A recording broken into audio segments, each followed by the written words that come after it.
and I believe him on this.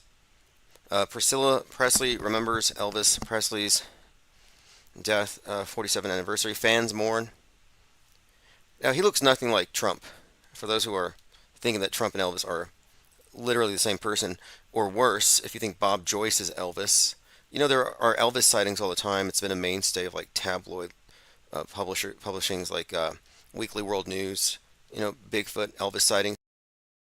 But I think the death faker phenomenon may have actually started with Elvis. Like, who was spotted after their death? Like, did Elvis start it? But this is interesting. Bob Joyce is a pastor. So you know he's telling the truth because pastors don't lie. And his church, the Household of Faith, is online here. You can listen to his sermons. He plays music. But the QAnoners believe that this guy's Elvis.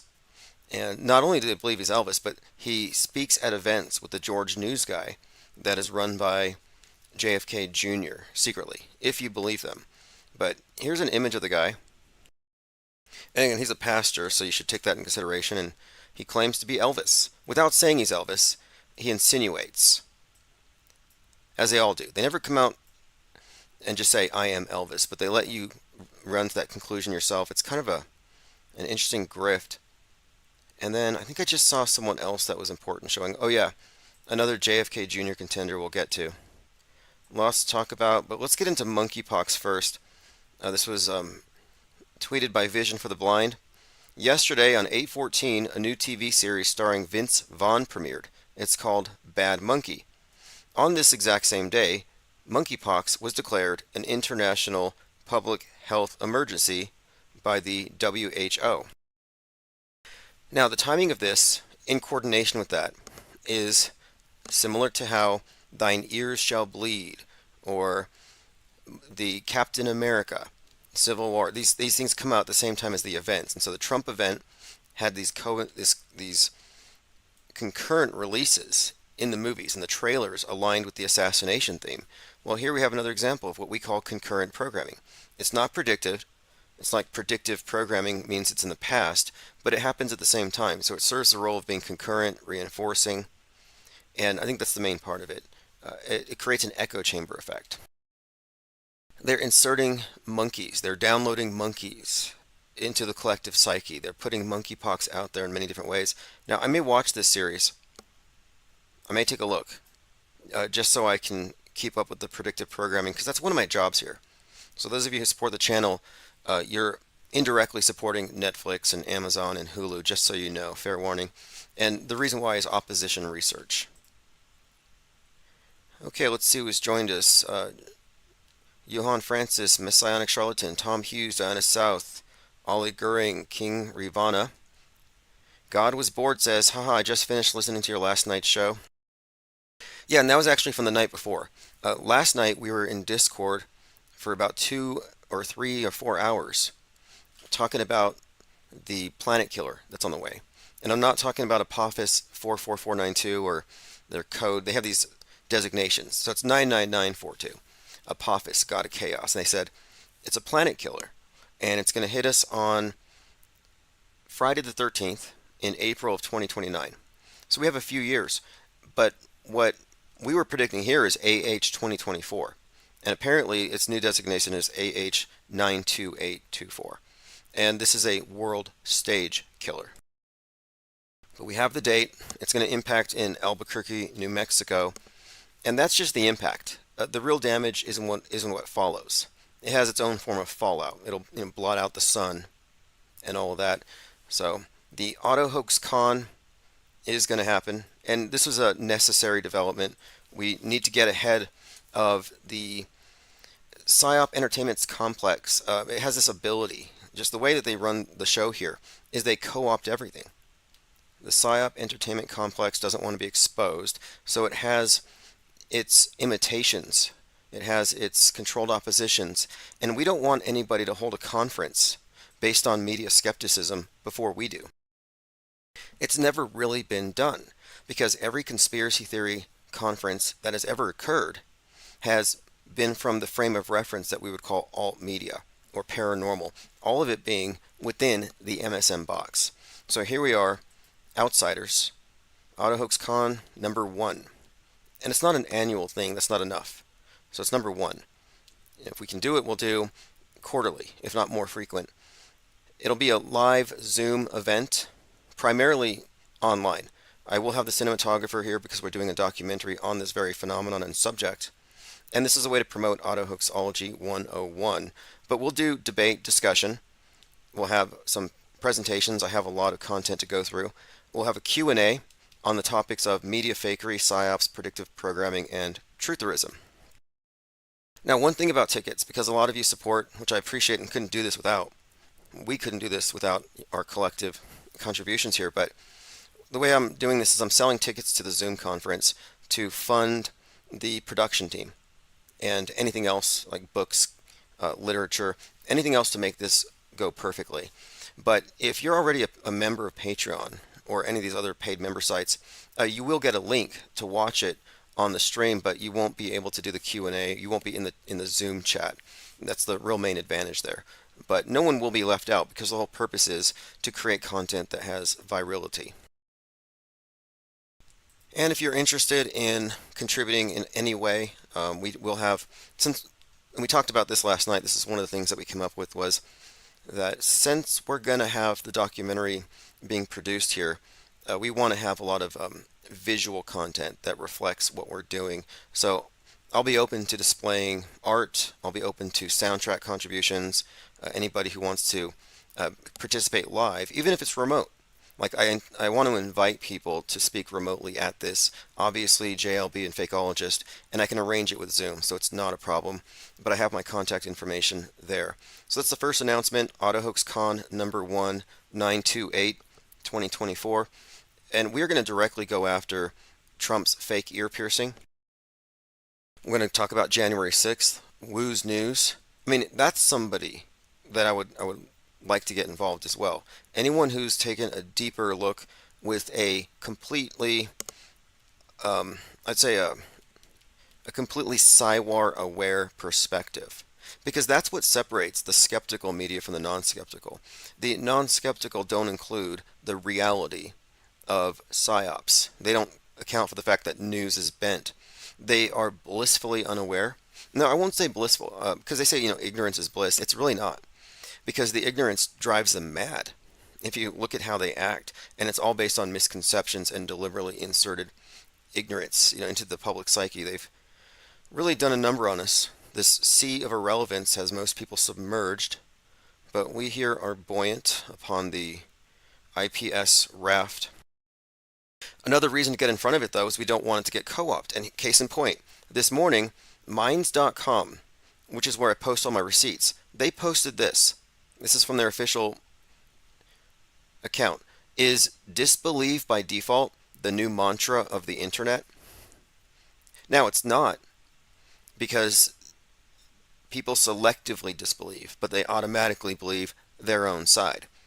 The mainstream is obviously going to be skeptical against anything else and vice versa. But what they're saying here, disbelieve by default, how is that any different than saying auto hoax? Automatically call it a hoax until it's proven real, fake until proven real. But this is definitely a phrase that I'm going to co-opt.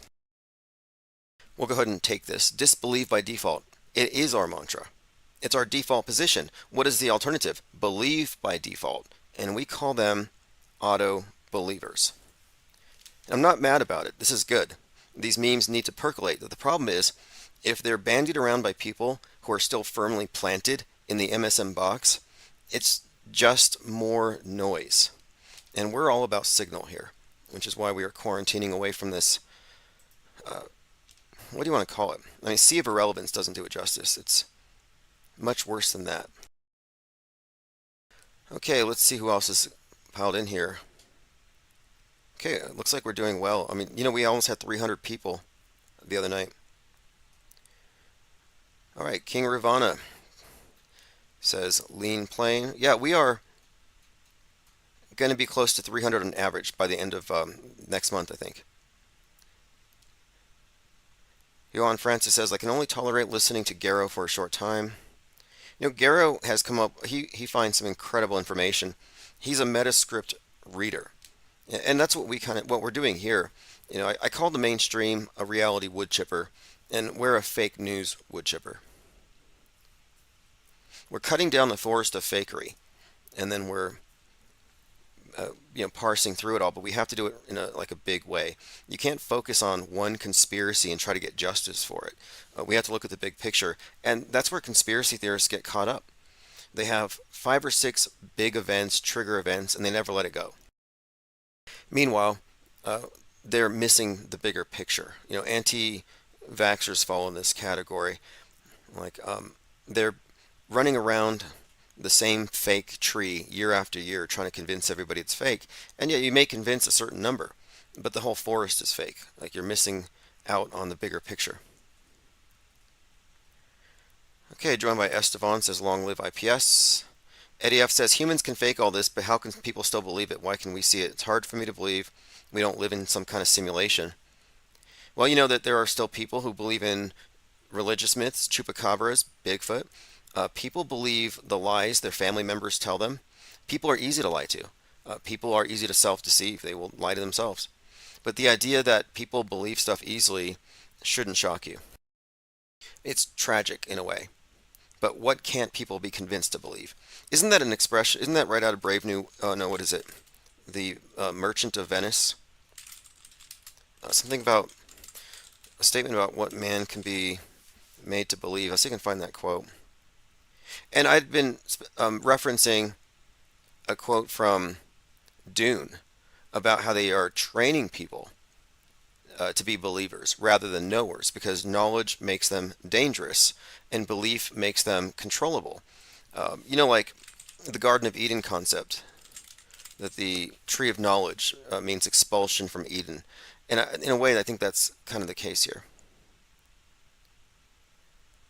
All right, let's go ahead and continue. I'm just catching up on the new arrivals. Moneypox, the K is silent, gotcha. And I spell psyops with a $sign, but you can't hear it when I enunciate. SlickRick333, new wrench holder, by the way. If you've been commenting, I'm going through and I'm handing out wrenches, so keep commenting. Suzette Ann says, I'm afraid it'll be Trump 2.0 with another pandemic when they make digital ID and currencies mandatory.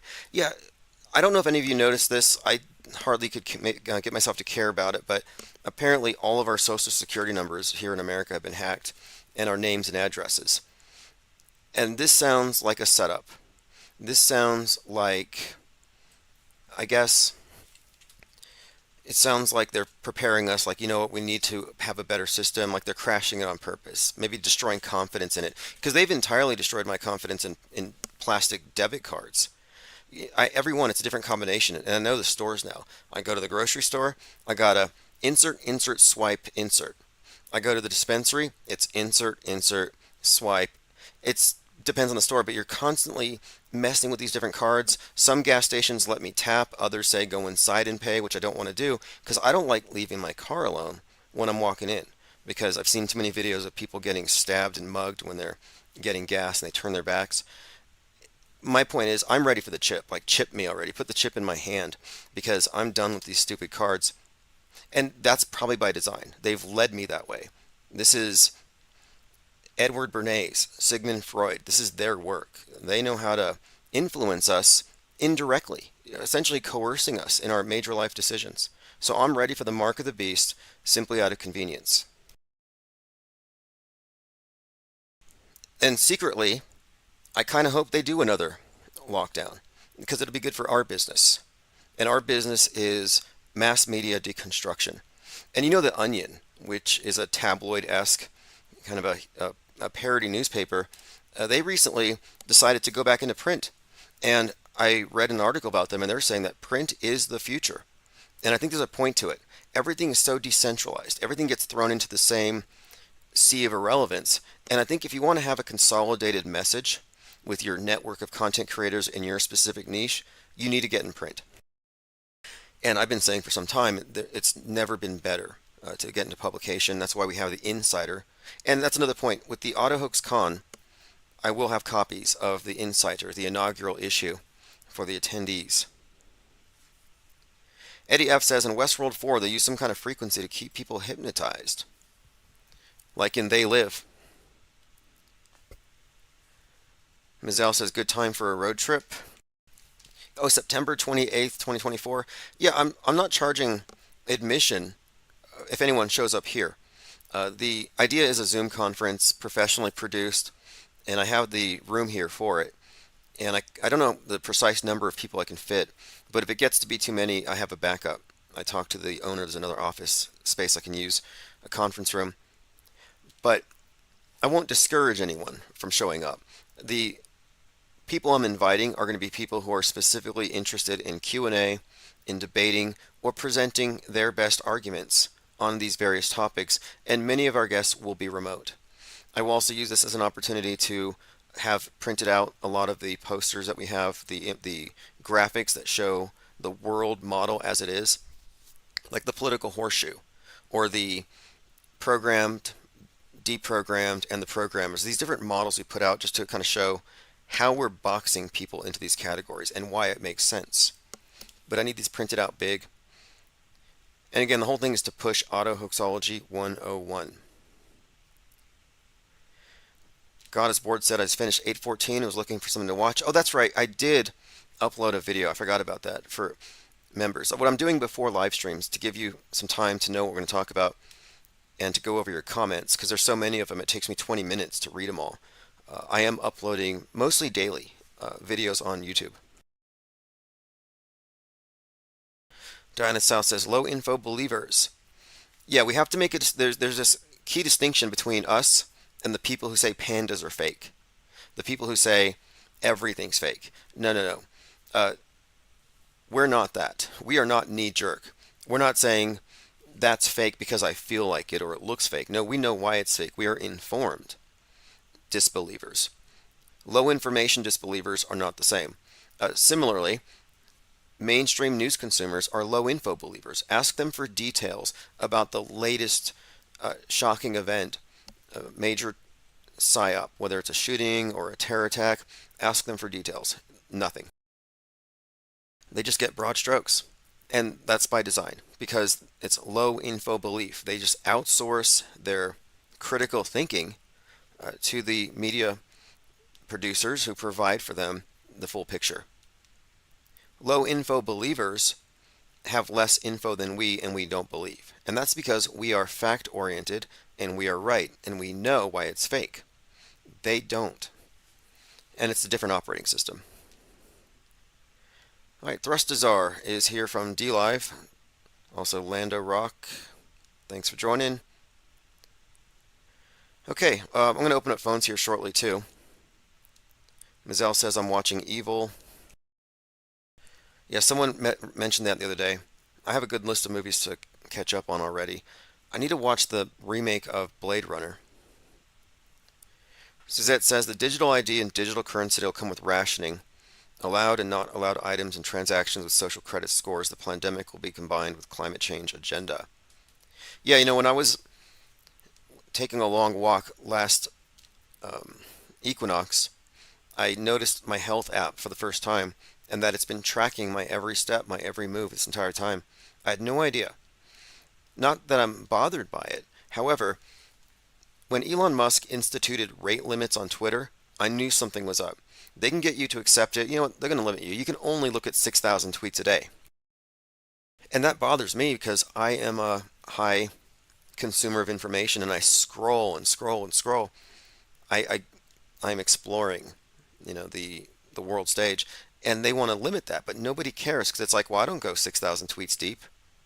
Well, okay, you've accepted the premise that it's limited, so now the infinite plane of tweets is now finite. But just because you can't see the border, it doesn't bother you. It may as well be Antarctica to you. But once you accept the premise, it's like, well, you know what? Your carbon footprint gets a little too hot. You're putting out too much energy. We're going to put it down to 5,000 tweets a day, and then 4,000. And the next thing you know, they're like, you know what? According to this read up here, you walked 5,000 steps yesterday. Would you mind cutting it down to 4,000 for the next 3 days? Like, they're going to regulate your steps and then your breaths. Or they'll tax you, like carbon taxing. Like, you agreed to it. You're like, yeah, cool. Make these big corporations pay for polluting. Well, wait until they make you pay. Like, well, you're not bringing your own oxygen supply, so we can't stop you from breathing, but we can fine you for excessive breathing. And that'll put all these cyclists out of commission. They think they're helping Gaia since they're not driving cars. But no, I see them, they're breathing quite a lot. T Latte says, I still use cash at the grocery store. We have cashless stores here. Some stores, some of these drive-ups are cashless. I keep my food budget under control that way.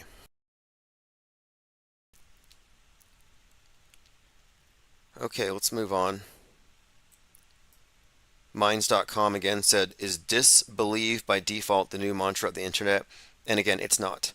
The internet will never adopt skepticism. Alt media will never become skeptical. Remember, they're staring at each other. This is the political horseshoe we're talking about. It's not just a theory. The entire conspiracy theory realm and alt media is on the right side of this political horseshoe.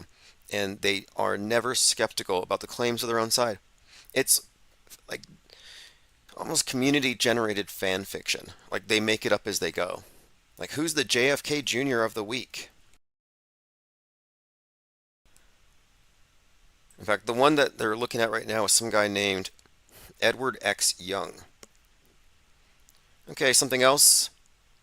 Hijacked minds, how social media is weaponizing machine learning to wire everyone's brains. Oh, rewire everyone's brains. It's Tim Truth put out this documentary, and it's worth watching if you're interested in intermittent reinforcement and how the social media companies are gaming or rigging the game in the way casinos can. Like the way that slot machines and gambling, it plays into our ability to become addicted to things that reward you on a variable ratio schedule. And I think he's 100% right with regard to how this works.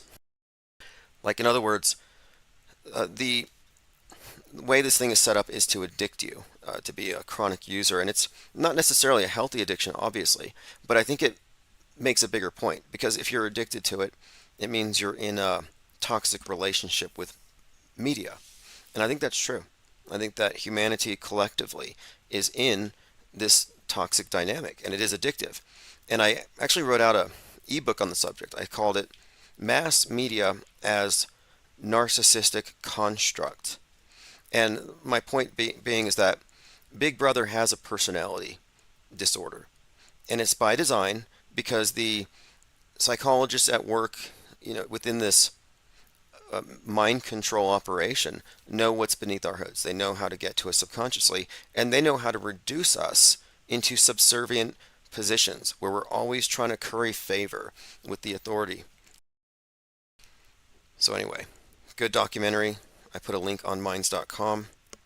I asked Grok, which is X's AI, I said, what is auto-hoaxing? And here's what it said.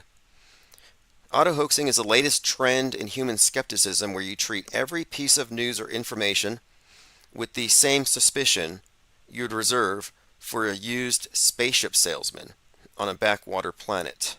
The concept, auto-hoaxing is the ultimate skeptic's toolkit. It is the practice of automatically assuming that any news or information, especially from mainstream or online, might be a hoax or misleading. Why it's a thing? Humans have been fed a diet of misinfo, propaganda, and lies for so long that some have decided to flip the script. I like that. Instead of believing everything, they believe nothing till they've seen the receipts. The critics say it's cynicism on steroids. That's not only the thing they say. The critics at the Daily Beast said that we are clear-cutting a forest of information, which is 100% true. But the part they miss is the miss. We are clear-cutting a forest of misinformation, but they don't recognize it as such because they're part of the misinformed class. Goes on to say the cultural impact. This approach has led to a surge in what you might call parallel media, where people create their own narratives and communities where skepticism is required, not just welcomed. It's like if every town had its own version of the Hitchhiker's Guide, but instead of giving you advice, it also fact-checked. The philosophical angle, auto-hoaxing touches on a deep philosophical question about reality, perception, and trust. Anyway, that's not all of it. It goes much deeper, but What's notable here is that I made a point to attach what we're doing to this concept of parallel media. I wanted to be sure that we coined that. And so I rebranded my infiniteplane.media website into parallelmedia.org. And what you'll find is this is probably where it got a lot of its information. This is the manifesto for the parallel media. But we have to have these concepts associated, parallel media and skepticism, because this is the way. By stepping back, socially distancing from the screen, and all of us who do it, we are an entirely different branch of media. We're a third branch. You got your mainstream, you got your alternative. Now there's a platform for those who aren't fooled. But it's notable that Grok has somewhat seen through it. And I'm wondering, is the slimy used spaceship salesman some kind of a reference to Musk?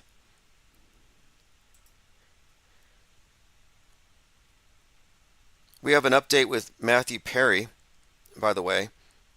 Kind of like how Michael Jackson was possibly killed, if you believe the story, by his drug dealer, or Ye has been hooked on laughing gas. Same thing here with ketamine, and there have been arrests. I just started digging into the story, but we can't separate the Matthew Perry story from Leave the World Behind and the subsequent predictive programming. There's quite a lot there to unpack.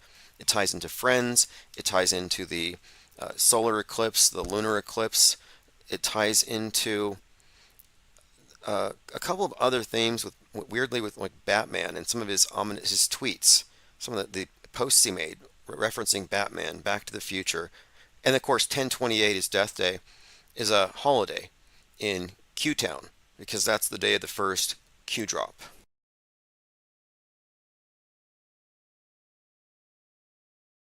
Eddie F says alt media doesn't want you to think the media is completely fake. Oh, I know what you mean. Yeah, no, they alt media is just alternative shadows on the wall. And there's not an operating system.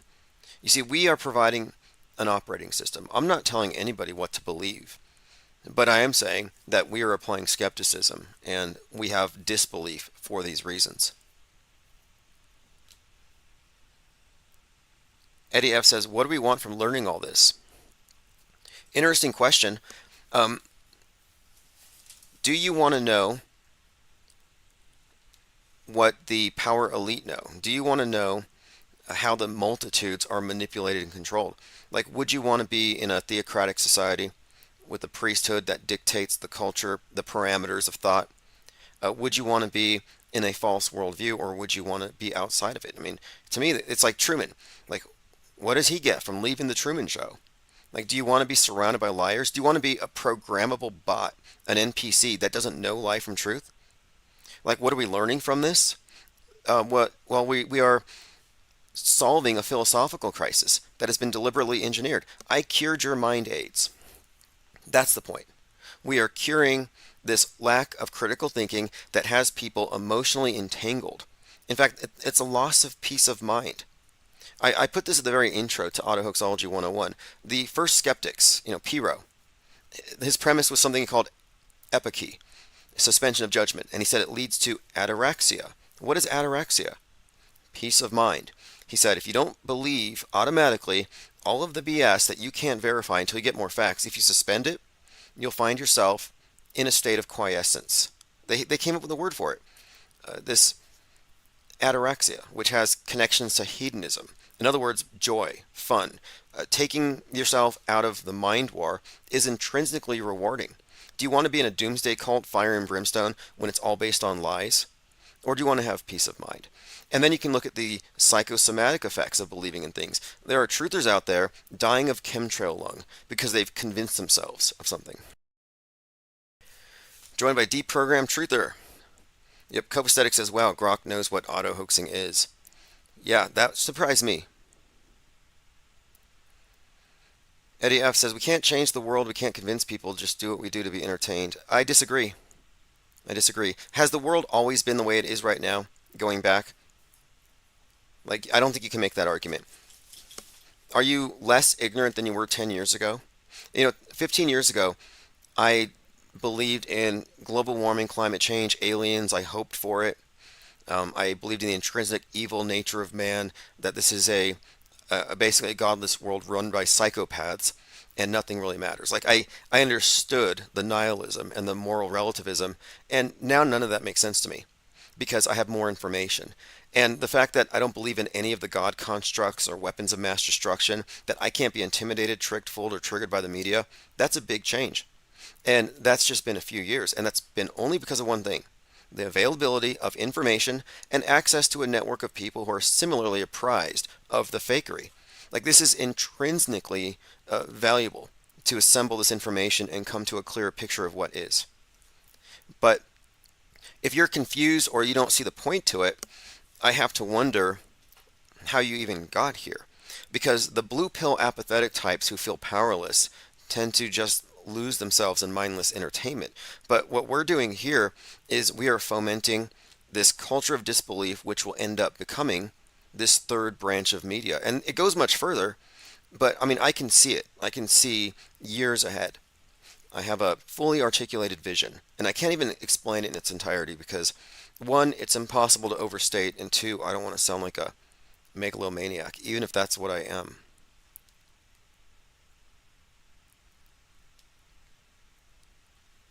Let's continue. Eddie F says, we don't know what happened to Truman after he knew the truth. Yeah, we do. He was a false man. He became a true man. He ceased to be gatekept and misled, and he exited the stage. He exited the construct. He entered the real world. So he left the simulation and entered the place outside of it. That is a fundamental shift. We know what happened. He woke up. He stopped being a dupe. He stopped being a fool. And I'm not a fool. I'm not going to be duped, and I'm not going to be triggered. And I'm not going to be bossed around by people that are. Do you want to have some space junk Karen hounding you? Some neighbor, like, put on your space junk helmet. Your helmet protects me, like you did in 2020 with the other thing. Like, no, I don't want to be bossed around by a bunch of mind-controlled extensions these are tentacles of the big squid alien at the top of this thing. You know, they are the elite. The elite are your Karen neighbor. Well, this is just the term. I don't want to offend anybody named Karen, but this term was bandied about just to describe people who wanted to power trip because you're not conforming to what the black box said. But that's the world we're in. We're outnumbered. And another reason for burning down Trutherville and leaving is that we're outnumbered by truthers. We're outnumbered by people who fabricate information or believe anything at all. Like, you want to talk about mind aids? Look at Q-Town. It's not just mentanol and hopium afflicting them. They believe that Vincent Fuchsia is JFK Jr. in a costume. They believe that Donald Trump is JFK and Jesus in a costume. I mean, they believe anything. They have no filter. Ollie Goering says, what movie was Jim Carrey in after The Truman Show? The Number 23, which was also about the dog star. And he was a dog catcher even.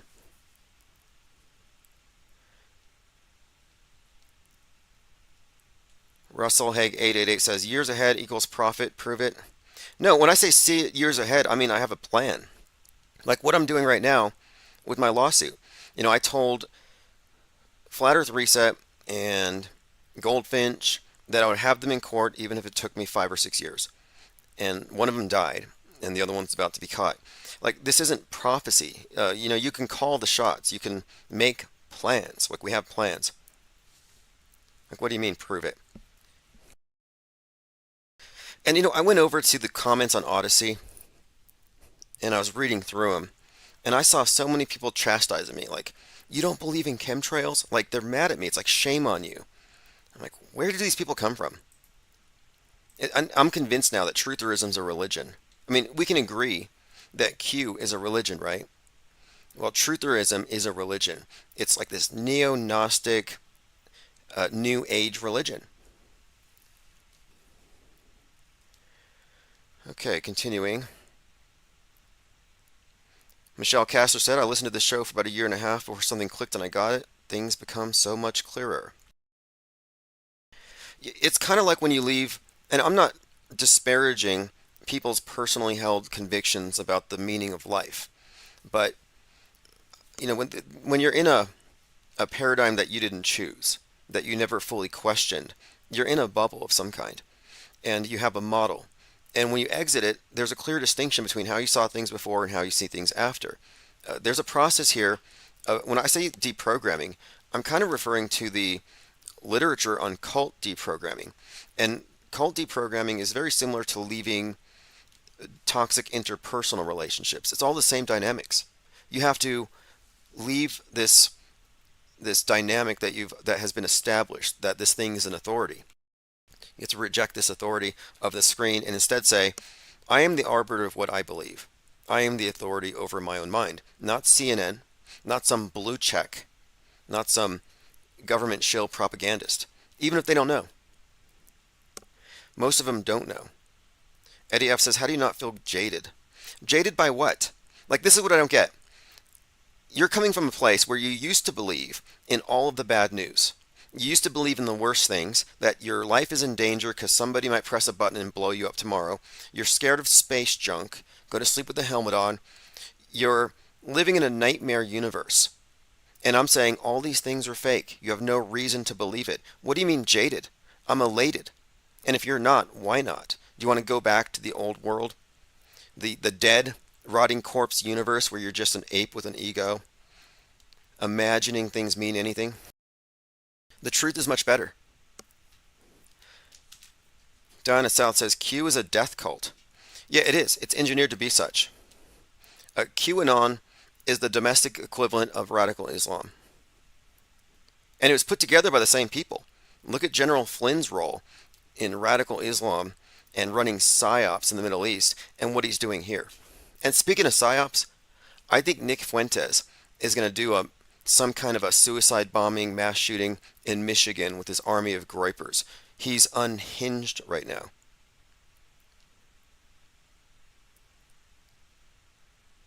Okay, King Ravana says, January 6th, some odyssey to steal one podium. Yeah, January 6th. Do you remember the guy that was stealing the podium? And then you had the guy with the buffalo horns, the guy that smells like roadkill. Oh yeah, the QAnon shaman. And you had a few other pictures, and it looked like it was modeled off of these classical images of the fall of Rome. And it's like, there's no way that's accidental. Then you look at the Trump shooting, where it looks like Braveheart. It looks like the monument from the War Memorial, the Marine War Memorial, with the raising the flag. It looks like that for a scene, for a shot. And then it looks, I mean, it's just like these major events are PR stunts. They really are. Rosal says echo chambers are cults. This is an echo chamber. No, it's actually not. The echo chamber is the world stage that doesn't allow a full spectrum view of what we're examining. They don't let you talk about special effects or fakery. And Trutherville is not critical of its own side. And you are a chemtrail huffer, and I'm not trying to be rude about it, but if you believe in chemtrails, you're still in their box. You're still falling for certain logical fallacies. So no, this is not an echo chamber. This is an open platform. I've taken so many calls from people who disagree with me all the time. We get people all the time calling in to defend whatever. So no, you cannot call this an echo chamber. That's insane. Violet Pengon says, Rasal Haig 888, what are you so mad about? People get mad when you tell them the truth, because the truth is good news. And maybe it's, I don't know why actually. Can anyone explain this to me? Like you tell someone, hey, nobody died at that shooting. And they're like, you should be killed for that. Like, people will want to kill you for saying that this fake event is fake. You're telling them good news and they get mad at you.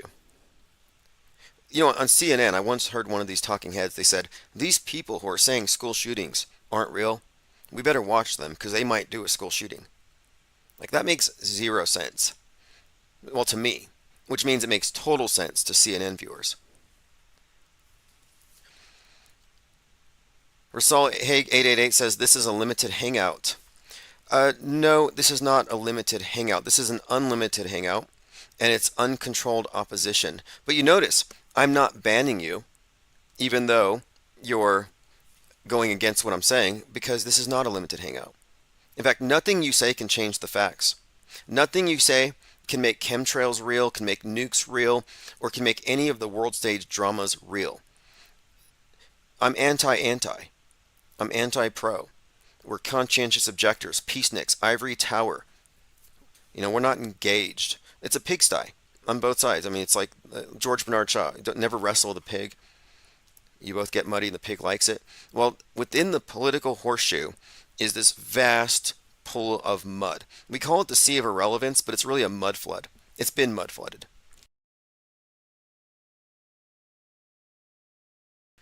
Rasal 888 says, "I'm not against you. I question you." Well, I think what we have certain discrepancies or differences of opinion. Like I'm not a solipsist. You called in the other day and you said we all have our own reality, and yours. And I hear these things and I'm like, again, I have to return to this. Simulation theory was purposefully injected into the mainstream to hide fake news. Again, simulation theory is not the result of people saying, "Whoa, I experienced a glitch in my reality." No, it's they're looking at stuff on TV. They're looking at stuff in the movies. They're looking at discrepancies in the news, or rather, eerie coincidences, predictive programming, and they're saying, "This means we're in a simulation." That's what Joe Rogan says. And it's like, no, I don't agree with Joe Rogan on this. I mean, you may. I don't know why you would, but simulation theory 100% is a guardrail so you don't notice the news is simulated, that they're presenting a simulated version of events that they pre-scripted. And they do this so many times. Like what I'm saying is based on facts. I mean, you can't even, it's inarguable.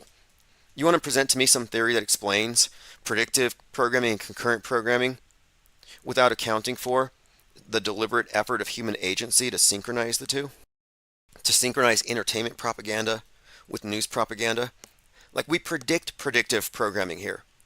I'm like, hey, I'm going to watch this movie so I can unpack the messaging and see how it feeds into the current narrative. And it always does in uncanny ways that couldn't happen if it wasn't planned way in advance. Fly Me to the Moon had multiple references to Boeing and Apollo 1 and explosions and fire.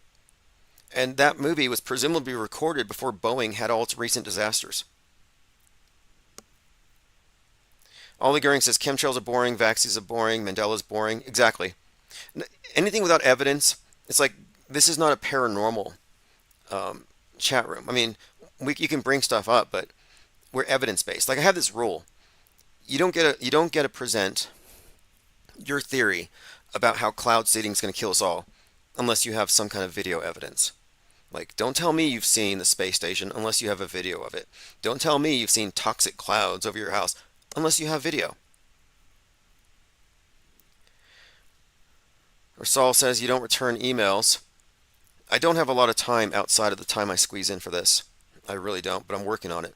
I do now in the mornings, but I'll look up your email. I remember your email. I saw the headline, and let me bring it up. I believe you were saying that there is no distinction between knowledge and belief. And I said these things are two different categories. I am rejecting belief and believers. That is what you said. You said knowledge and belief are not mutually exclusive. One can know yet not believe, or believe without knowing. Like that's semantics. I didn't have anything to say to that. My distinction here is important though. The programmed class are believers because they don't have access to knowledge, because they have outsourced perception. If your head is up against the screen, or worse, through the screen, you're outsourcing a great deal of your perception. You're not the arbiter of what you believe. Somebody else is. I've stepped out of it. Like I'm truly a non-believer. Ask me anything.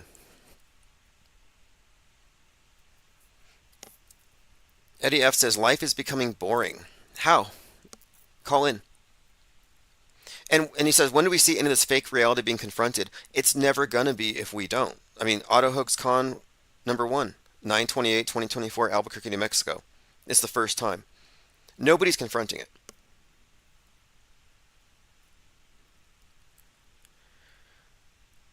Eddie F says, if it's not a simulation, why don't we see any randomness? When you say it's a simulation, what do you mean? Like nothing's real? I said this in chat in our Discord, no, in our Guilded. If I believed this was a simulation, my priorities would be different. It's like, well, what difference does it make if news is fake? If reality's fake? Same thing goes for the Mandela effect. If I was a Mandela effectee, I'd be like, you know what, I'm not going to bother trying to come to some objective version of reality because there's no objectivity. Everything's subjective. I might wake up tomorrow and I'll have a Pikachu tail. They say this, body changes. Pikachu used to have a tail, then he doesn't, or was it George the monkey? But they will say these things. They'll say, "Oh, my heart moved, my liver moved. There's more holes in my head." Like if you haven't heard about it, the Mandela body changes. And there was one guy in his car talking about a certain body part that changed. I had to turn that one off. But I look again, I have no use for simulation theorists. If you can prove to me when a simulation, show me your evidence. And I'm also tired of giving too much credence to people who claim that their belief manifests as reality, because it ignores the fact that mass belief has no effect on reality. That's why we call out fake news. The masses believe the fake news. Does it make the events real? I last time I checked, um, the Sandy thing isn't any realer, even though it has mass belief, and even Alex Jones believes it. The moon landings are still fake. Everybody believes those. Slick Rick says, "Can you unban G33?" I possibly can. The reason I think we didn't is that we're trying to prevent disruption. See, this is advanced media deconstruction. The IPS Institute for Advanced Media Deconstruction presumes that you're on the right side of the screen. And if you're a media advocate, like if you're still claiming people died on 9/11, then you have a lot of catching up to do. Or if you have no interest in catching up, then you're a media advocate.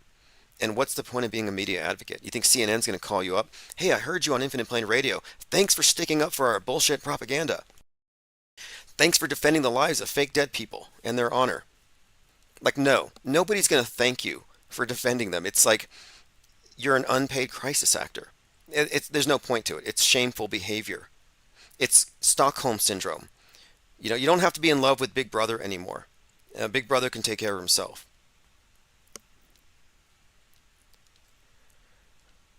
Eddie F says, in season 4 of Westworld, they use frequency on the population to keep the bots in line. Do you think they use something like that? Maybe it's the screen. It is the screen.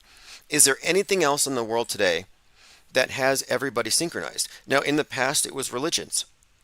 They're all based on the astrotheological template, which aligns us synchronistically in timing. Think about how every year at New Year's, during the countdown, the whole world is counting down. We're all synchronized, and we're all watching the same screens, and we're all harvesting, or rather, counting down to 10 as the dog star begins its annual descent. So it's a kind of a covert ritual in a way, if you look at how everyone's involved in it. But I'm just pointing out that long before mass media, the masses have been synchronized around holidays, all these pagan holidays. It's always been the same, and it's the same priesthood. Is it any different? The Super Bowl is a good example of this. All these events, or these big psyops, are examples of how we're all synchronized. And it's never been like that before. Or rather, before, you had some synchronization in worldview with all these different religions that had certain common denominators. But it's never been more synchronized than it is right now this minute. 9/11 proves it. 2020 proves it. And the fact that they have uniformity of mind war everywhere. It's not like there are any countries resisting. There are no countries that are exempt from being psyoped, for having to have this obligatory belief in what's happening, because these things are done with the full authority of the government. Every psyop involves police, fire departments, EMTs, hospitals, politicians. It goes all the way up. These are top-down events. That's why it's not effective to call them hoaxes. A hoax it sounds like a local thing. Like, oh, this group here did this hoax. No, these hoaxes are signed up on from the very top. These are the main things. These are the main events. Ironically, the hoaxes are realer than what you do in your life. Because what you do in your life is not going to be in the history books. The stuff that I'm doing is going to be burned. The hoaxes are going to be carved into stone. Those become real.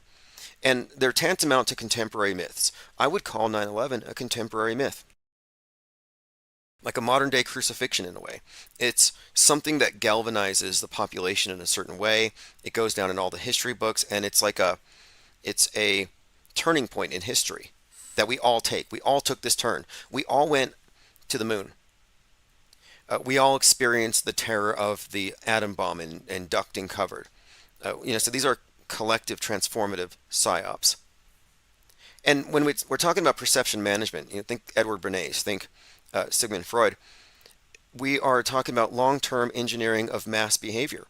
And as far as I know, like 25 years ago, walking around staring at your phone wasn't a thing. Even with flip phones, it wasn't like people were locked into it the way they are right now. This was gradual, and then it accelerated. But the power elite, whatever, realized that to do 1984, you don't have to put cameras surreptitiously in every house and spy on people. No, you change the culture. You train them en masse to not value privacy. In fact, to commodify everything that is private and make it public. They've reversed everything.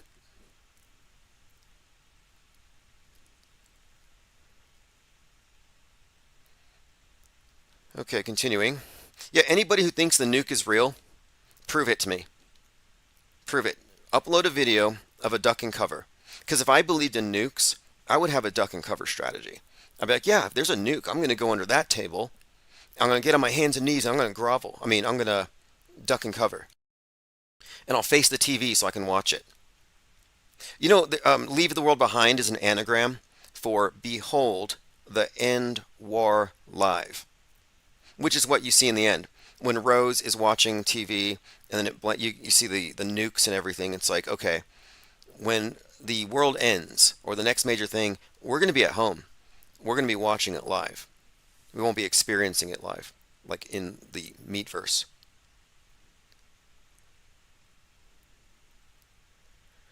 Okay, let's see. Ollie Goering says you probably. Oh yeah, that's right. G33, you called in drunk a few times, disparaged Tim. You probably don't remember. And it's not that I mind being disparaged. I think he was just drunk and talking too slow, and Trump had just been shot, and it was a fast news day, and we didn't have time for it. And calling in saying, "What are you talking about?" Well, maybe you should check the chat first. And it's not because of me. Like I'm extremely patient. I'll talk to anybody, but it's for the benefit of the chatters. If we have 300 people in chat, there are people who will tune out if we're not doing the nightly data dump. Lord Laney says white noise train wreck happening in the same town the movie was filmed at, with the same extras being affected. Meta scripting crisis clowns, not divine, just Ped Mason Psy opera. Yeah, you nailed it. And that happened in Palestine, Ohio, which I suggested was predictive of a toxic airborne event in Palestine, which we haven't seen yet.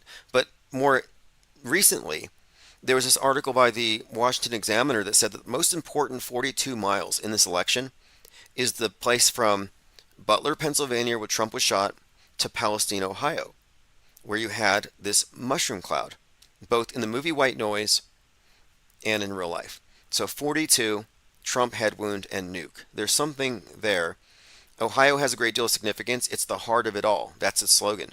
So think of it. It's the heart of America. Well, what is Israel and Palestine? We're talking about like hearts of a nation, very symbolic places. So I saw that as some interesting foreshadowing. And one other point, the mass media even noticed this because I've interviewed him. The conspiracy author, he's anti-conspiracy theory, Mike Rothschild. I interviewed him when I was with Dark Matter, and he said predictive programming doesn't exist. Then white noise happens, and the mass media says, oh, this is an eerie coincidence. Then InfoWars, what did they say? They said, oh, it's a example of revelation of the method. Dark occultists have to tell us what they're going to do. What they leave out is that nothing was done, that it's a hoax. In fact, Watchdog went over there. One of our press pass carriers went over there. It was a big nothing was going on. CNN, after derailment, Ohio residents are living the plot of White Noise, based on Don DeLillo's novel. The family evacuates Ohio home after a train crashes. Did the movie White Noise predict the Ohio derailment? It seems the Netflix movie White Noise somehow, eerily predicted the train derailment earlier this month. The fiery crash and the fictional blockbuster share the same details. New York Post, deadly Ohio train derailment eerily predicted Netflix. Scary. So what do you have to say about this, Mike Rothschild?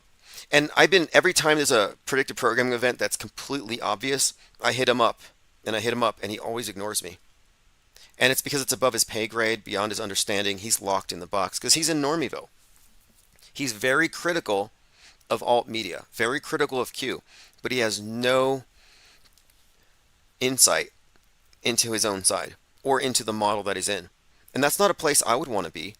I wouldn't want to be that brainwashed to where I can't discern real from fake, that I can't tell that if I couldn't, I mean, it's not, to me, it's like, it's almost sad at this point. How a Netflix movie predicted the Ohio train derailment. Because the information's there. Even Grok knows. Grok knows about auto hoaxing, and Mike Rothschild doesn't. Though not, okay, here goes. Yeah, this is a creepy coincidence. Creepy coincidence. Netflix film has eerie comparison to toxic Ohio trash crash. I'll play some clips if you want. There are just too many of these articles. I'm just eerie similarities, eerie parallels, eerie comparisons. Film extras see similarities. One resident, yeah, exactly, yet overlapping crisis actors with actors. But here you have the media noticing it, and they don't have the framework to understand it. They just have to say, "Oh, it's just a coincidence." And this is another axiom. I should probably write this one down. There are no coincidences on the world stage. This is an example of the synchronization between entertainment and news. Just like that Vince Vaughn monkey movie that just came out, on time for the monkeypox, on the same day. These are coordinated. This is how they synchronize your pre-programmed, post-hypnotic, suggestion-filled subconscious with the news events. And I see truthers running around, how dare you call it fake? Look at all these dead fish. Everybody's going to die. I'm like, those crisis actors. Crisis acting isn't just humans. You got crisis acting donkeys, crisis acting fish. We've seen it all. There's CGI, if anything. But nobody died. Now again, we know what this is. This isn't a supercomputer, or there's no way man could have scripted this. This isn't the demiurge. God didn't do it. Satan didn't do it. No.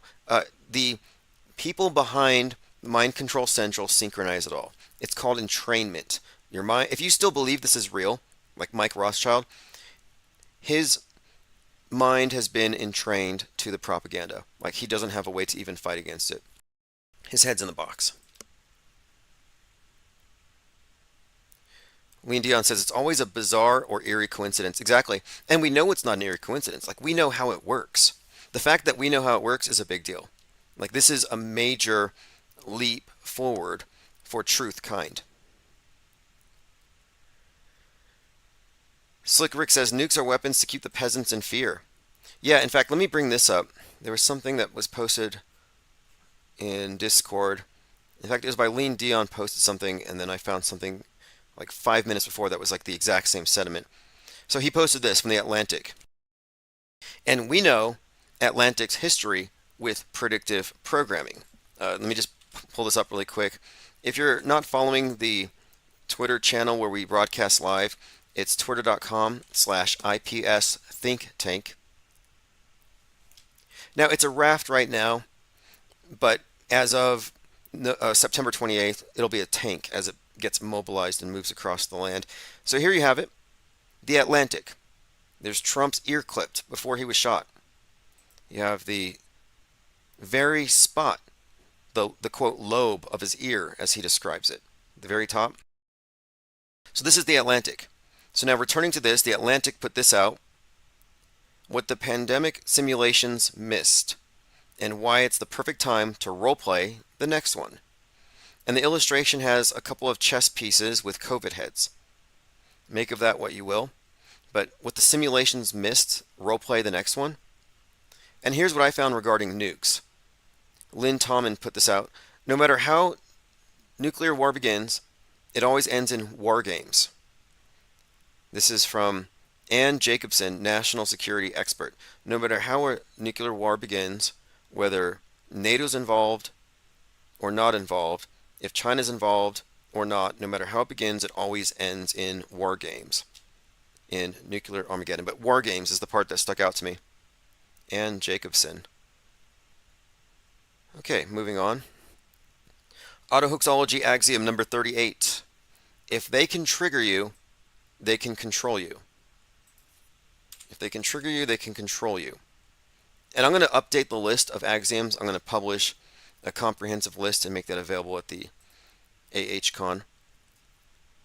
Mass media psyops are designed to trigger reactions in those appropriately saturated with predictive programming. Like, how many of you are still ducking and covering when you see mushroom clouds? How many of you are still masked or wearing helmets for space junk? How many of you take your carbon footprint seriously and recycle? The Greek philosophers defined skepticism as epike, defined as a suspension of judgment, as a principle proposing that when controversy arises, an attitude of non-involvement should be adopted to gain peace of mind. So don't feed the trolls. Mass media trolls for reactions. You got engagement bait, clickbait, rage bait is very hot right now. Rage bait. The mass media is trolling for reactions. If they control you, they can control you. And I spell control with two L's. I suggest you do the same. It's a portmanteau. And I think that term was even invented by Lewis Carroll, which is a combination of two words, both the letters, but also the meaning of the words. And so control and troll, because their version of control is by eliciting reactions and then rewarding or punishing you, depending on what kind of reaction they're able to elicit from you. Okay. Yeah, Carroll coined it in 1882.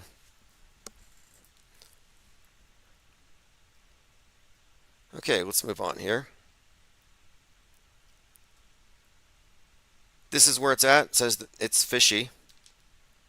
What is fishy? Oh, there's somebody here who's banned and is probably talking up a storm, and I can't see him on the screen. So you might just want to call in. Eddie F says, off topic, did humans just arrive here or did we evolve from something? Good question. Rasal says non-involvement can be avoidance. No, by non-involvement, what they're meaning is like, okay, somebody tells you, hey, the Seattle Space Needle fell. Now what do? Do you cry? Do you weep? Do you donate to GoFundMe's? Do you send flowers? Or do you say, let me check the facts? Or no, here's another one. Oh, this is so sad. Jussie Smollett, yep, a couple of MAGAs just lynched him in a park at 3 a.m. He was on his way to Subway. They lynched him, N-worded him, and covered him in bleach. Terrible. What are you going to do? You going to go riot? You know, go speak out, rage about it, cry about it? You know, that's what I'm saying here, is that by not getting involved until you have more facts, you're not being played. Because everybody who believed that Jussie Smollett was lynched got played, because it was a hoax. It was revealed later. So when it comes to any event, non-involvement means not involved until you have facts. Like there's no discrepancy here. And if you're trying to argue against what I'm saying, then tell me, what's the benefit of mindlessly believing with low info every piece of bad news that comes across your feed? Like, I'm not a doom scroller.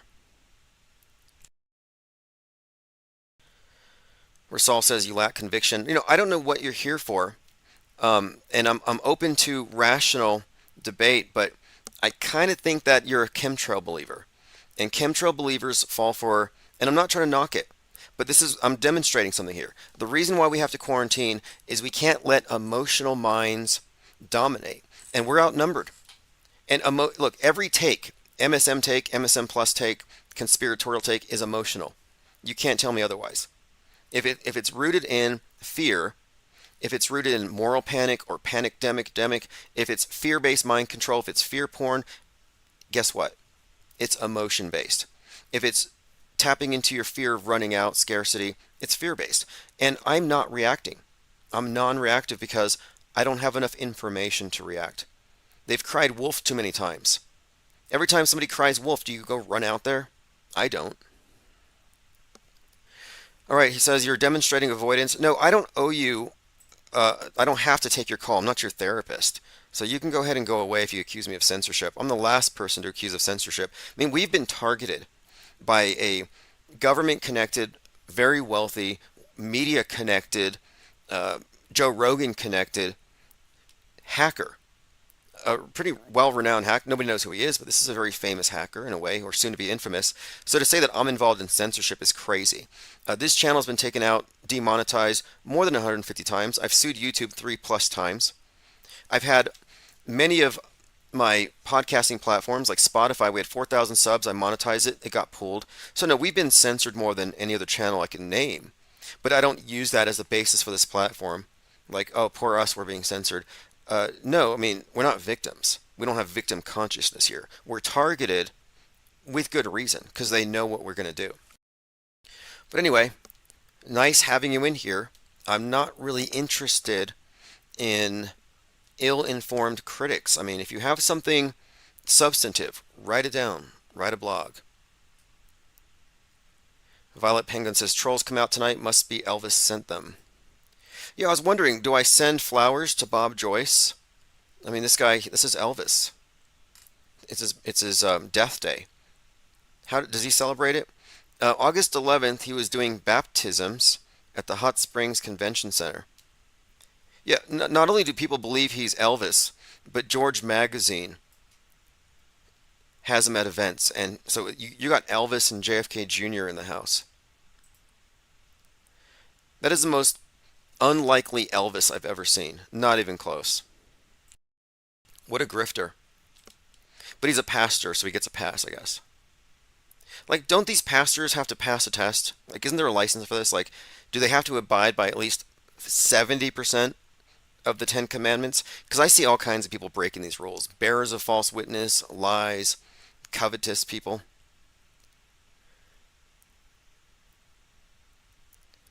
Okay, let's see here. Ollie Goering says, IPS, do you feel generous tonight to unban G33 if he misbehaves? I don't know how to unban, to be honest. I would have to know what...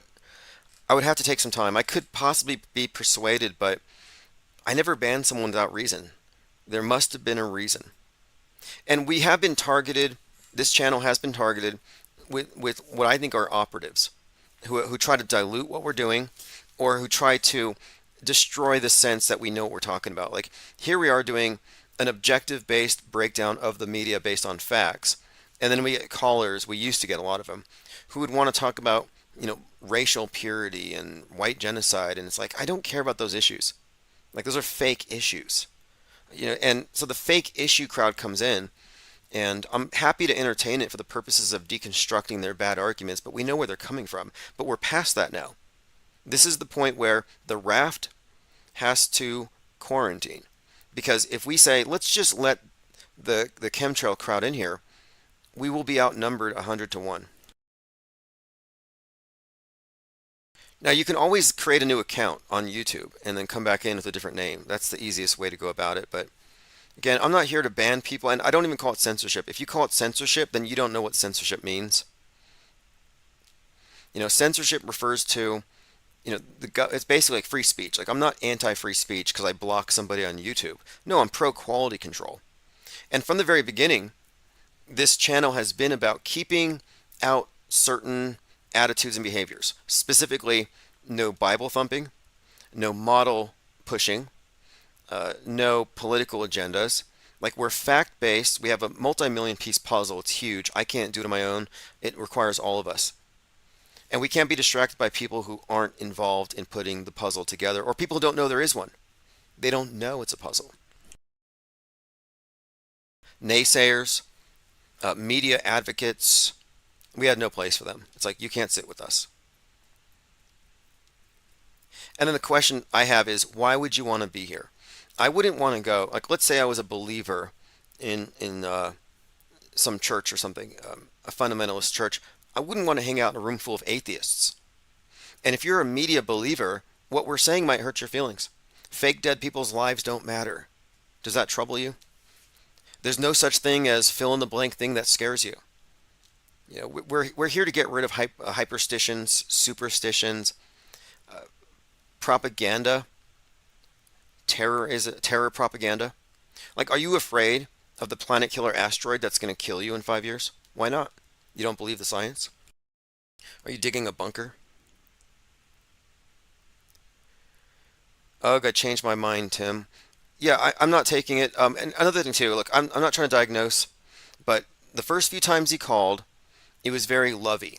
Hey, brother, I love you. And anytime somebody puts you on a pedestal and they don't know who you are, you have to be very suspicious because it's a strategy. What happens is it's a manipulative a tactic of manipulation where you put somebody that you want to manipulate on a pedestal and you throw all kinds of praise at them, a lot of flattery, and then later, if they don't do what you want, you pull them down, and it's supposed to hurt more because you held them in higher regard. So it's important not to invest in the opinions of people who don't have enough information to actually know. And when I saw that pattern, where one day he was nice, the next day he was crazy, I saw the back and forth, back and forth. I'm like, okay, I get enough of this in my real life. I'm not going to get it from rando callers. Like, I'm sure you can find people in your own life to emotionally manipulate.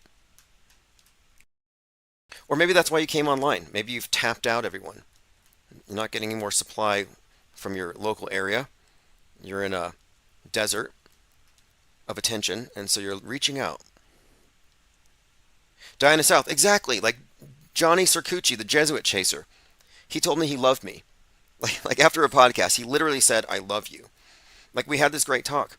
And then the next day, he put out videos describing how I was an evil Mason and he was going to send his flying monkeys to investigate me and never trust me again. I'm like, what happened? Well, obviously, one of his handlers, the Fed that pulls his strings, gave him a call. And then, yeah, he went from loving me to hating me. And I was already suspicious. Eddie F says we can't let the insane into the raft. Well, they can swim out here, but they won't make it to the raft. Like, we don't even have to push them off. If you're weighed down by any blue pill, black pill, red pill, you're not going to be buoyant. You're going to sink into the sea of irrelevance. The only pills we have on board here are white, and it's all good news.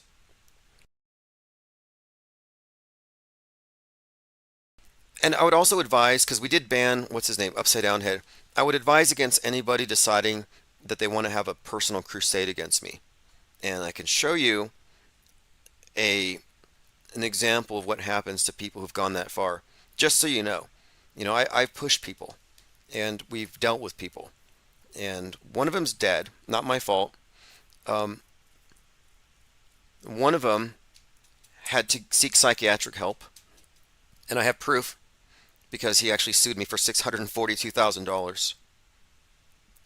Sued me for emotional distress, which is hilarious because you just admit, oh, you hurt my feelings, which means I won. And this was someone who tried to destroy me. He was anonymous. I doxed him. He never got over it. And he wasted $30,000 on attorneys trying to stop me. And what's going to happen here is I'm suing back. I'm countersuing for malicious prosecution because that was a retaliation lawsuit. He had no business suing me after I dropped my suit against him. And the lawfare stuff doesn't bother me at all. So if anyone thinks that they're going to somehow overcome me in some way, it's not going to happen by trolling. It's not going to happen with lawfare. So you'll have to figure it out. But it's not going to work. I mean, I wrote a counter stalking manual. You know how many stalkers that ran from me? Like, I reversed the dynamic. You stalk me, and next thing you know, well, I don't want to say. I don't want to sound like Hannibal Lecter. Constant Elevation is sending out email alerts. Oh, yeah. Email alerts go out via Patreon and the newsletter ips.monster. And let me double check. And yes, they did go out. Soon will be budgeted again for text message alerts. I'm trying to be consistent. I'm trying to, for everyone's convenience and to get the best numbers, I'm finding that it's actually better if I start even earlier. And one other note, we're now talking daily in the Discord chat in the IPS press room. And this is a opportunity to get involved in the organizing of it, or if you want to speak at it. But it's also a time to chat with a lot of the other people in here in voice. So the other night, or it was last night, we had like 10 or 15 people in there. And I expect it's going to continue to grow like that. So again, if you want to be in any way involved as a press pass carrier, involved with the Insider or anything like that, just go to ips.monster, get in the Discord server, and we'll be, again, more active there. Okay, let's continue here. We are again advertising AutoHoaxCon for 9/28, and just to make it easy, so I don't have to mention it very often, if you go to ips.monster, I put the flyer on top with a link to the tickets. So if you want to get the tickets, this is for the online Zoom conference, which is going to be from 12 to 7 p.m. And that's going to be again late September. Donna South says the Capitol Police called me once and threatened me with a cease and desist for contacting my state senator.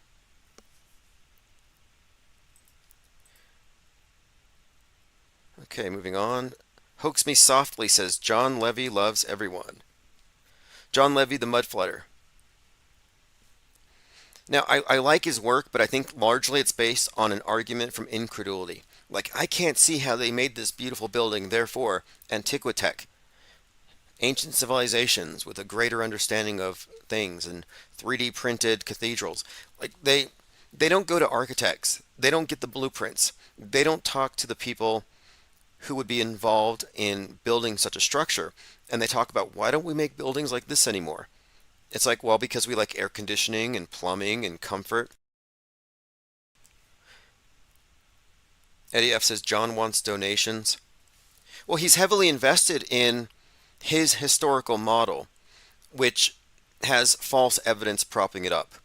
Like, basement windows exist because basements are dark and they didn't used to have electricity. It's not because a mud flood came in and raised the land everywhere by like 6 feet or something. As cool of an idea as that is, I like the idea of history being literal stories, like layers, like in a building, but beneath the ground.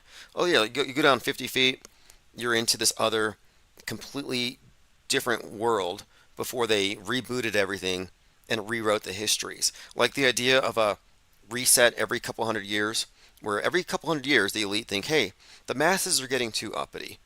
Let's liquefy the soil, drown them all, and then we'll repopulate with our own. And then they send out these trains full of orphan children to repopulate. Like, it's an interesting idea. It reminds me of a couple of movies, like the 100, about the space ark, because the AI called Ellie destroys the world with nukes because man's going to destroy it with climate change. So she gets rid of man, but they have they have a couple of these space arks, is what they call them, where they have 100 teenagers who are then dropped down onto the earth to multiply. That was just one example of this recurring theme. Morning from London says 360 pick. Plain Dakota says Tim has powers. Well, I'm a good fisherman. It's as far as, like, I'm not a hacker. Marcus Goldfinch is a hacker, but I'm a fisher, as in a fisher of men, Phisher, and I'm able to find out things through fishing, and I learned fishing as a telemarketer. I think out of all the different jobs I did, the most valuable may have been telemarketing, and it's a black art, like it's black magic basically. And things are different now, but I worked on contracts. I was at this place called West Telemarketing in El Paso. So at one point I was in the Army, Fort Bliss, Texas, and then I just got out and I started doing all these telemarketing gigs. And I got this one at this company where we were cold calling people who had recently taken out large loans, student loans, and we were getting them to consolidate their loans to take advantage of some federal rate drop. But the goal was, you're going to make all these calls, but in order to get a commission, you have to get their social security number on the first contact. And that's not something you can do easily these days. Social security number and driver's license number. So I had to win their confidence. And it was all about the verbiage. And what they did was, because there were 6 of us out of the group, out of the entire pool of callers, there was 1,200 workers there, and the best performing in each of these groups were brought in to be a part of this specific campaign, and I was one of them. And they studied what we were saying to see what it took to elicit this information from strangers. And one of the things I explained was, you can't say, what's your social security number? Nobody would give it to you. But what you can say, once you have a rapport going and you retell them info you already have. Okay, so just to re-verify, your address is, and you get them nodding and saying yes, maybe you mispronounce it, you have them correct it, and then you say, okay, and your social is? And if they're in the flow of divulging info and you say, and your social is, they start to drop the numbers. And if they drop the first couple digits, you get it all. Sometimes they hesitate and you lose it, but it was all about the framing and leading them. So and if you can get that, I already gave you my social. Well, here's my birthday. Here's my driver's license. They'd be very open, and then they would happily call back to the confirmation guy and get the final documents to get the sale. And it was a nice gig, but it would be like 100 calls a day, and maybe out of the 100, I'd get one or two people who would give me that information. But it was enough to move the thing forward, and we improved it over time. But anyways, my point is, it was phishing, phishing.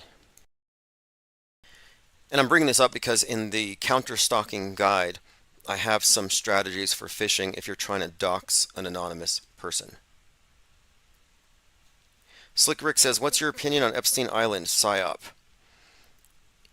I think it's a PSYOP. I think that the whole entire narrative with Ghislaine Maxwell, it's all soap opera and fake. I really don't think any of it's real. And it's ridiculous. It's like, who went on Epstein Island's plane, the lists, and what did they supposedly do? It's like, it's just too much. It's too much QAnon lore. They take too much for granted, but no evidence has surfaced. And sadly, the whole area of research, this Epstein Island Q stuff, they began manufacturing their own fake evidence. Like, I've seen images purported to be Hillary Clinton and Uma Abedin playing ping pong while wearing the faces of dead children. Like, that's fake. And they make up the fake stuff and they justify it because they assume it's true, I guess. But I haven't seen anything to make me think there's really anything to the Epstein Island story. I mean, there are some fascinating things, like one, Jeffrey Epstein and Donald Barr. You know Donald Barr, the father of AG Barr from Trump's administration? Yeah, Donald Barr worked at the same school. He hired Epstein. And Donald Barr wrote some very bizarre, sick books. One of them was called Space Relations, an interplanetary gothic tale about teenage sex slaves held on small planets. Doesn't that sound exactly like Epstein Island? And then it gets even weirder because there's this STD called the Epstein-Barr virus. And the Epstein-Barr virus has one of its symptoms, one of its effects, it's called the Alice in Wonderland syndrome, which creates time and space distortions. And I think this is all very ominous and interconnected.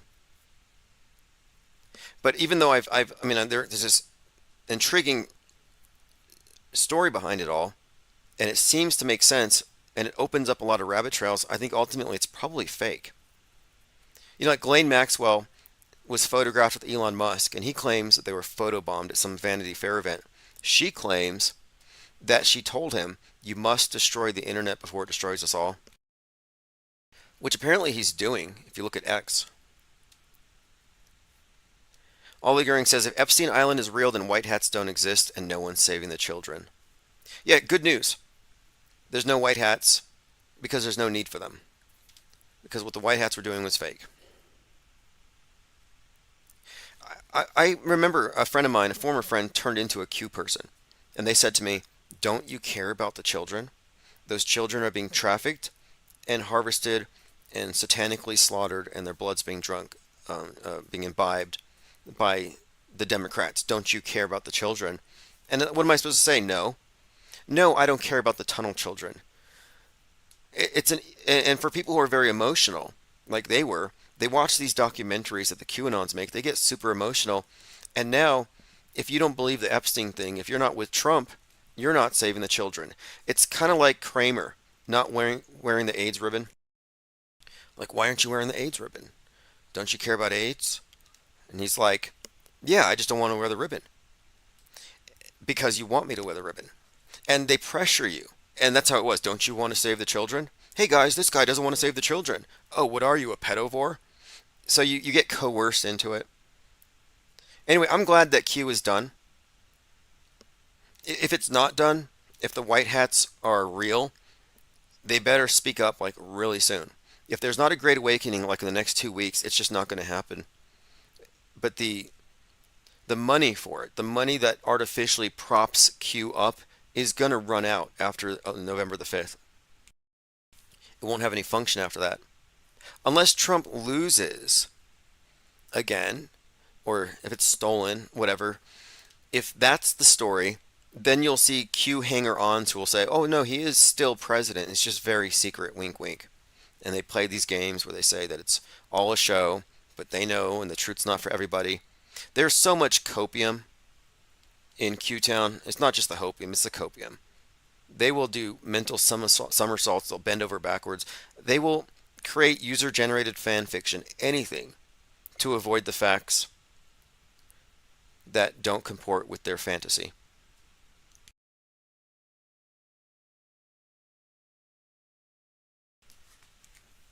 Okay, let's continue. Diana says the QAnon smile when they describe military tribunals and executions. They're a death cult. Oh, they do. They want to see it on TV. The QAnoners are drooling over the prospects of Ellen DeGeneres and Tom Hanks being decapitated on primetime TV with Trump watching on. Then they want to see Hillary Clinton burned at the stake. They want to see Bill Clinton drawn and quartered.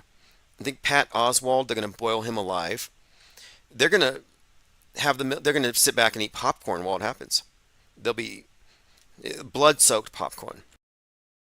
I was listening to this interview that Candace Owens just did with Andrew Tate, and he was talking about Vlad the Impaler.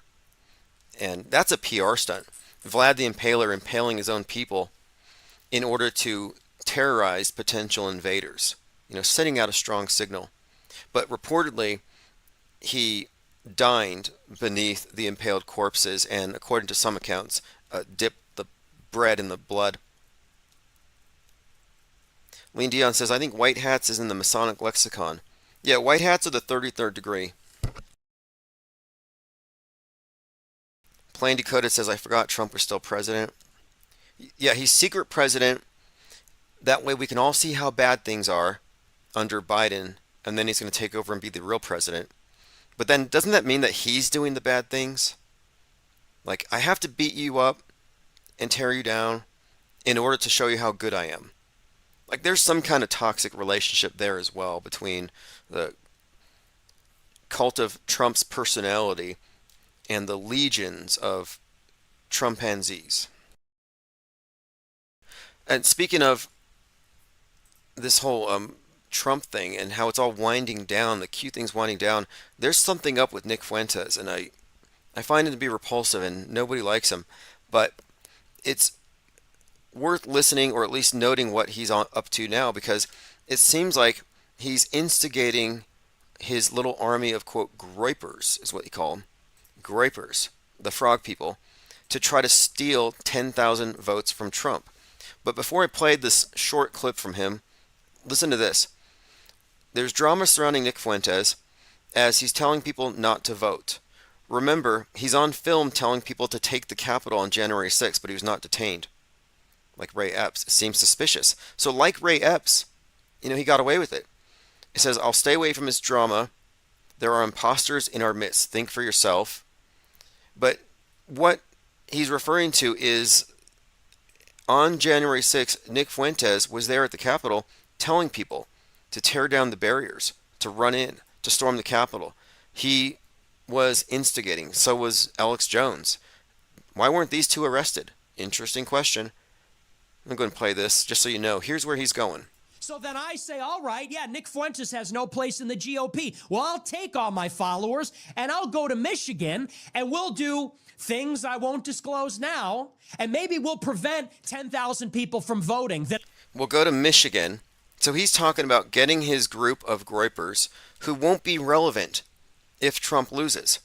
So this is like the last gasp.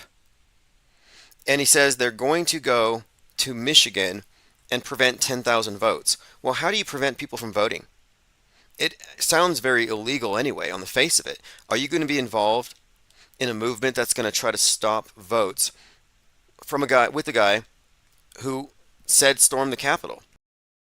So this is looking very much like Nick Fuentes is instigating something that otherwise would have voted Republican. If Trump follows through, he gets Michigan. If he doesn't, I'll take it. I'll take it. And they say, you'll hand the country to Kamala. I know.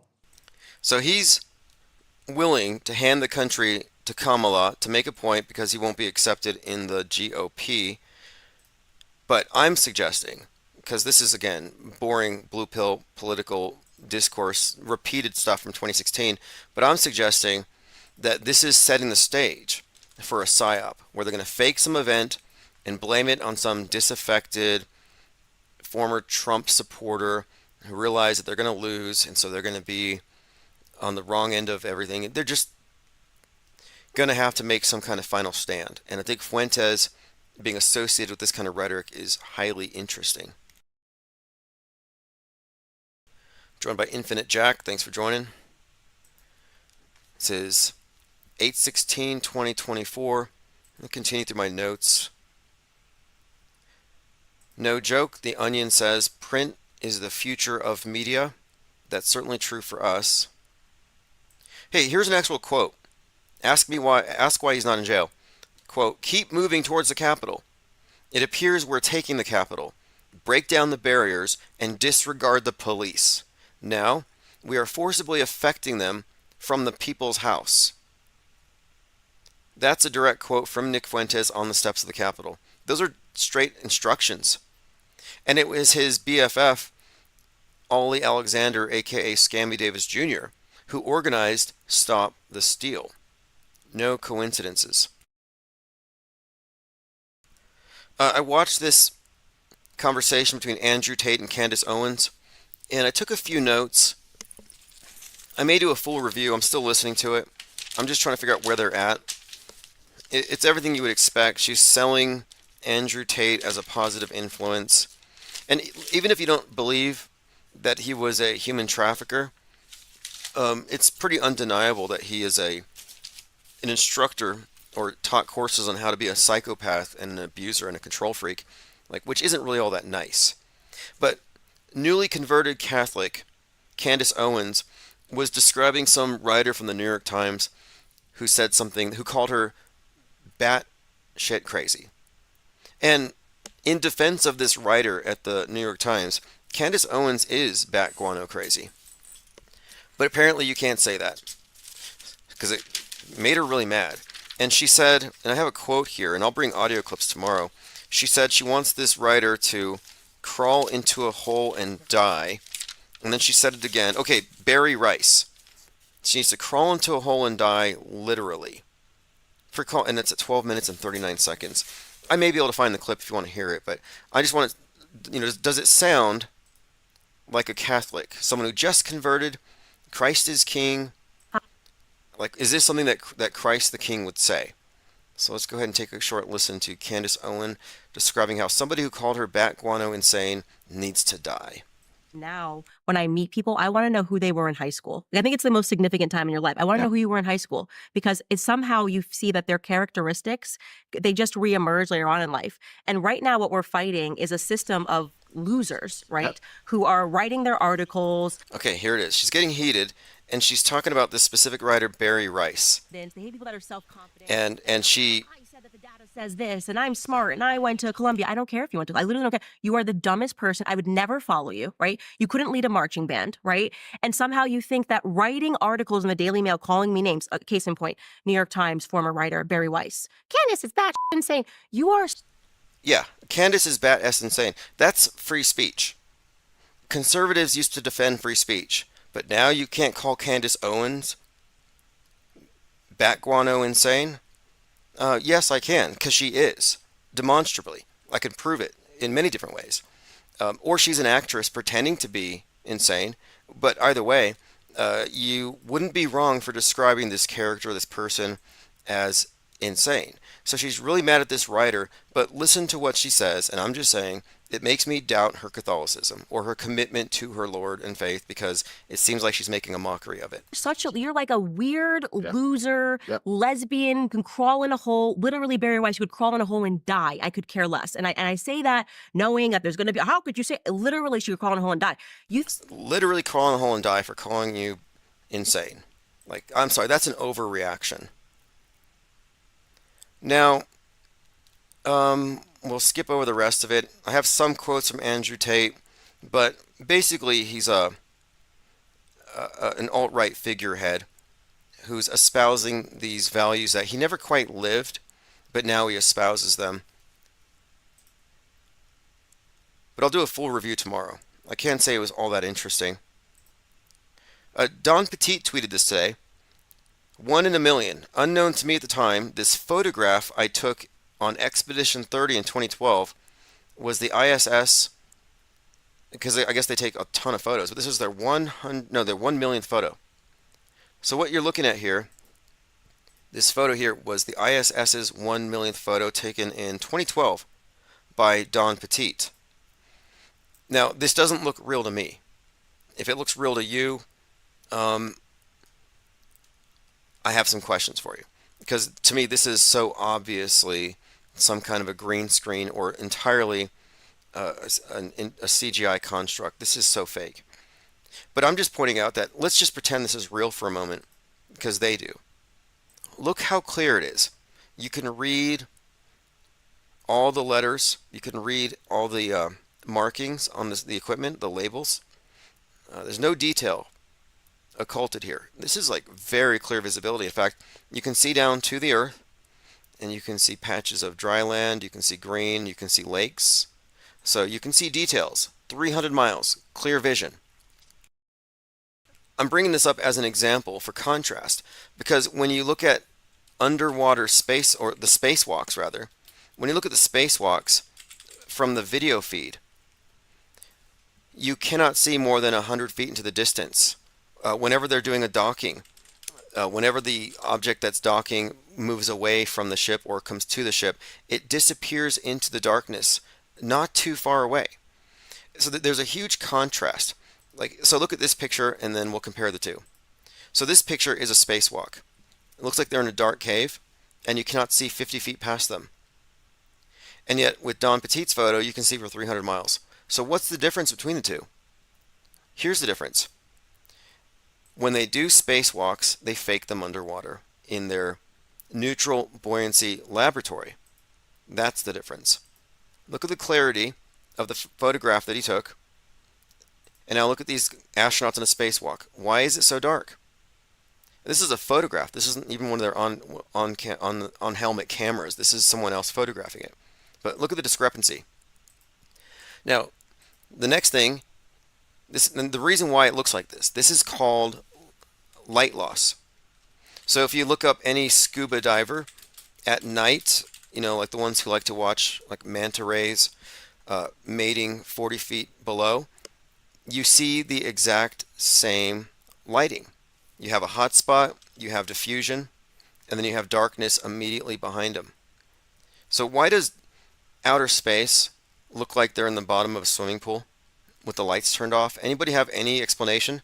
And also I'd want to ask, why are there bubbles in space? Has anybody solved that mystery yet? And there's no bubbles in space when they do these high-def clear photographs. And again, we know the answer. Because spacewalks are done underwater. Lean Dion says, Tate is Cypher from the Matrix. Agreed. Jay Diggs says, he never trespassed in the Capitol, no charge. Yeah, but that's incitement. Like, Nick Fuentes should be in jail. Alex Jones should be in jail, but it's not real. The QAnon shaman should be mad, because he's the one who said Q sent me, while Q never went to jail. And why is the media so incurious about the identity of Q? I let Laura Loomer, Milo Yiannopoulos, I let all these people who pretend to be journalists who break stories, Project Veritas, I let them all know, and nobody says anything. CMG's 501 says maybe there's water above. I've heard that argument, that maybe they're actually in the waters above, and that's why they look like they're in scuba gear. But here's the thing. The spacesuit doesn't have fins. So if you were underwater in a spacesuit in space, let's say you're in space and the water's above, you wouldn't be able to navigate like they do. The way they're moving presupposes that you have scuba divers moving them into place, just like in the training lab. You need the flippers. They don't have flippers. So if they were really going into water up above, they would have flippers. Or there would be scuba divers behind them who are staying out of the shot, which makes zero sense.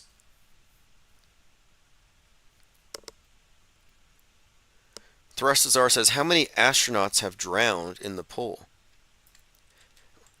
That's a good question. Wasn't there an astronaut that drowned or nearly drowned in space? I mean, there's a couple stranded right now. Okay, let me find that. Astronaut helmet fills with water. Yeah, here's one. NASA halts spacewalks after water leaks. Now, how would that happen? They're in space. NASA's halting all spacewalks, this was 2 years ago, at the ISS over concerns about the safety of decades-old spacesuits after water leaked in the helmet while working outside the station. European Space Agency astronaut Matthias Maurer was wrapping up a 7-hour-long spacewalk outside the International Space Station when he noticed water leaking into his helmet. I think we should accelerate the steps to get him out of the suit here. They got him out, but the incident in March of this year was eerily similar to what happened to an Italian astronaut back in 2013. I feel a lot of water on the back of my head. Water from the cooling tubes inside Luca Parmitano's spacesuit was leaking into his helmet, and he almost drowned. For a couple of minutes there, maybe more than a couple of. Okay, now look at the CGI hair. These special effects, if you're a special effects person, if you do video editing, you're lying to yourself if you don't see what this is. I've seen some commercials that use the same effect with these mermaids, but this is not what the hair looked like in the ISS movie. They didn't want to do this because it would have given away the game. So in the ISS movie, it was all tied back, slicked back, no loose hairs. It is so phony and fake. This is worse than Medusa's hair. People who find this as evidence are laughable to me. I mean, at this point, it's just sad. Again, there's no intellectual nor moral high ground in being visually illiterate and not being able to tell, A, when you're being lied to with a magic show, or B, when you're looking at special effects. It's like, you can't be PSYOP aware or even aware of propaganda unless you account specifically for special effects. If you're not accounting for special effects in your nightly news, you don't have a full perspective. You don't have enough information to judge it as real. Like you say, oh, I believe the news, it's real. You don't have enough information on any story. Prove it to me. Like, you believe this story and you have no evidence other than the screen, you're only and merely a low info believer. If you had high info, you wouldn't believe. So, anyway, drowning in space is a risk. What's going to happen with those two up in the Calypso? Monkeypox cases rising. You should be worried. Sweden reports first case. And again, the Vince Vaughn movie, Bad Monkey, just came out on the same day. Another example of concurrent programming.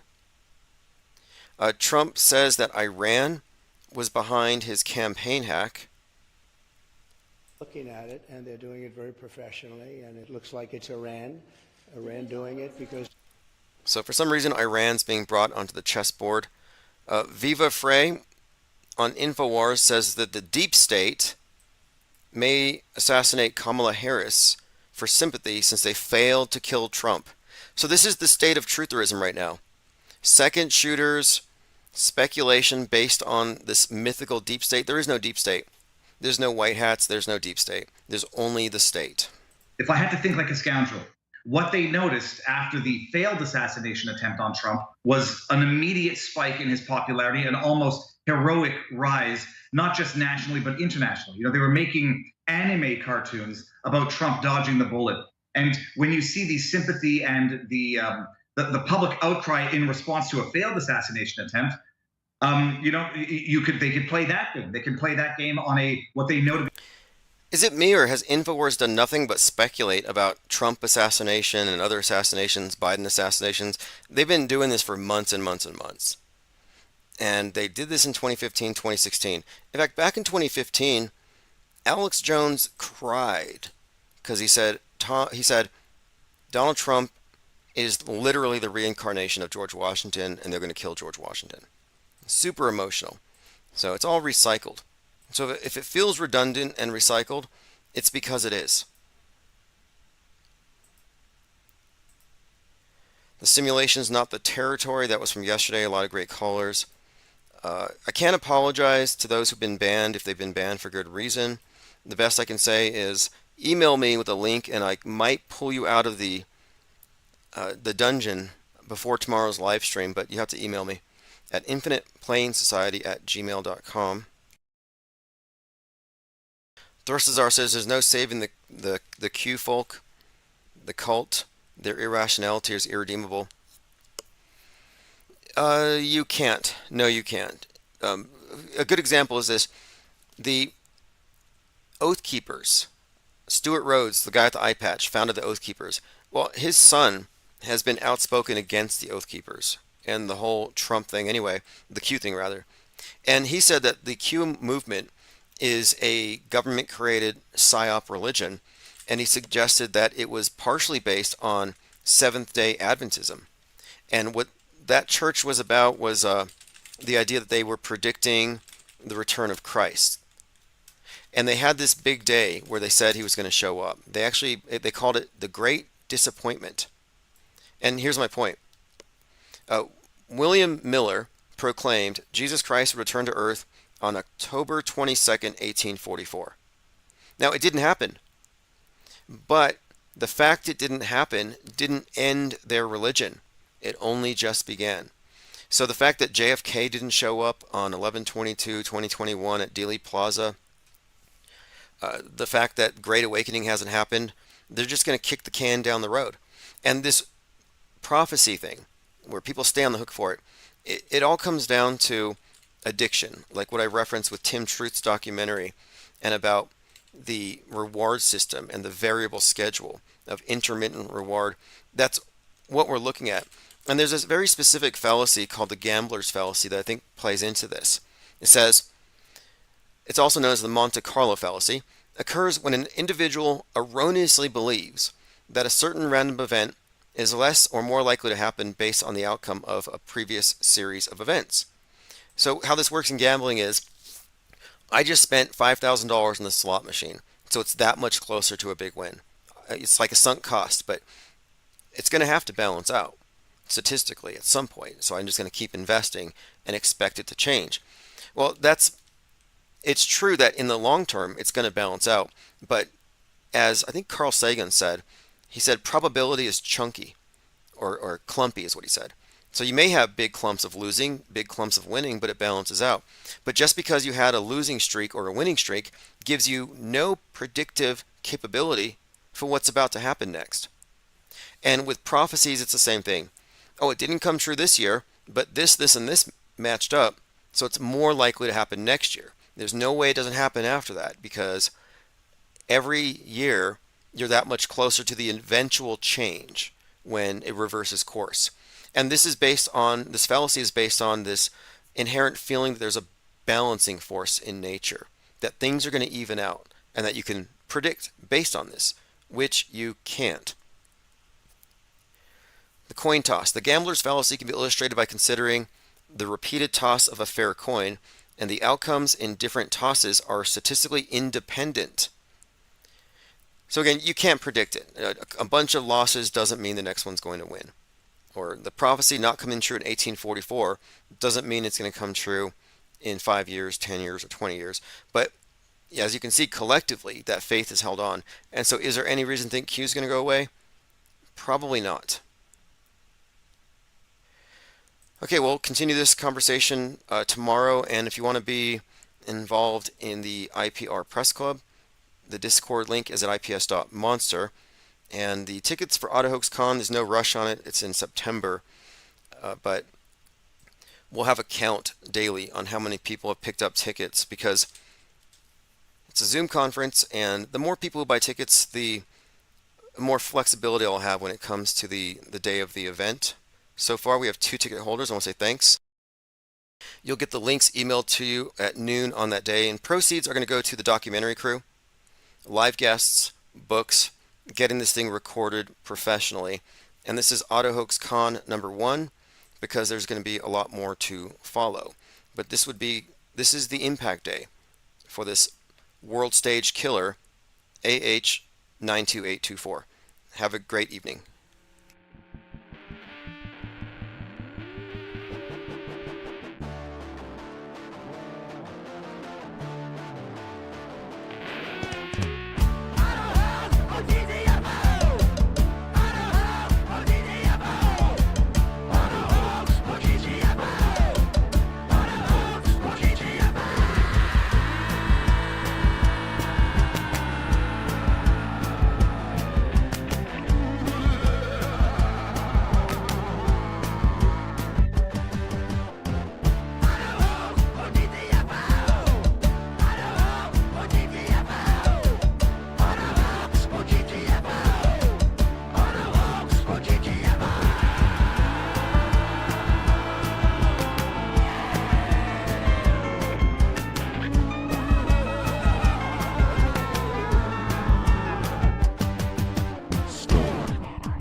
I'm on the infinite plane.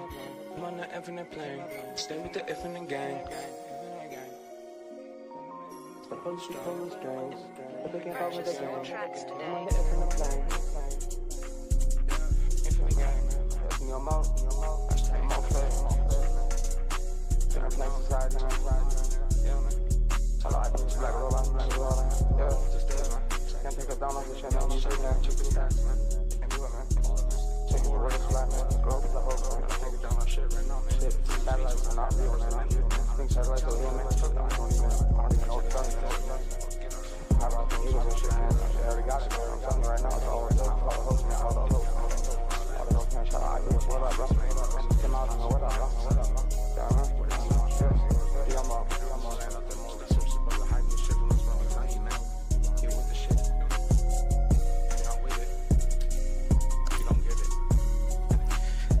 Okay, we are live 8/7/2024 on the anniversary of the eve of the Lahaina fires.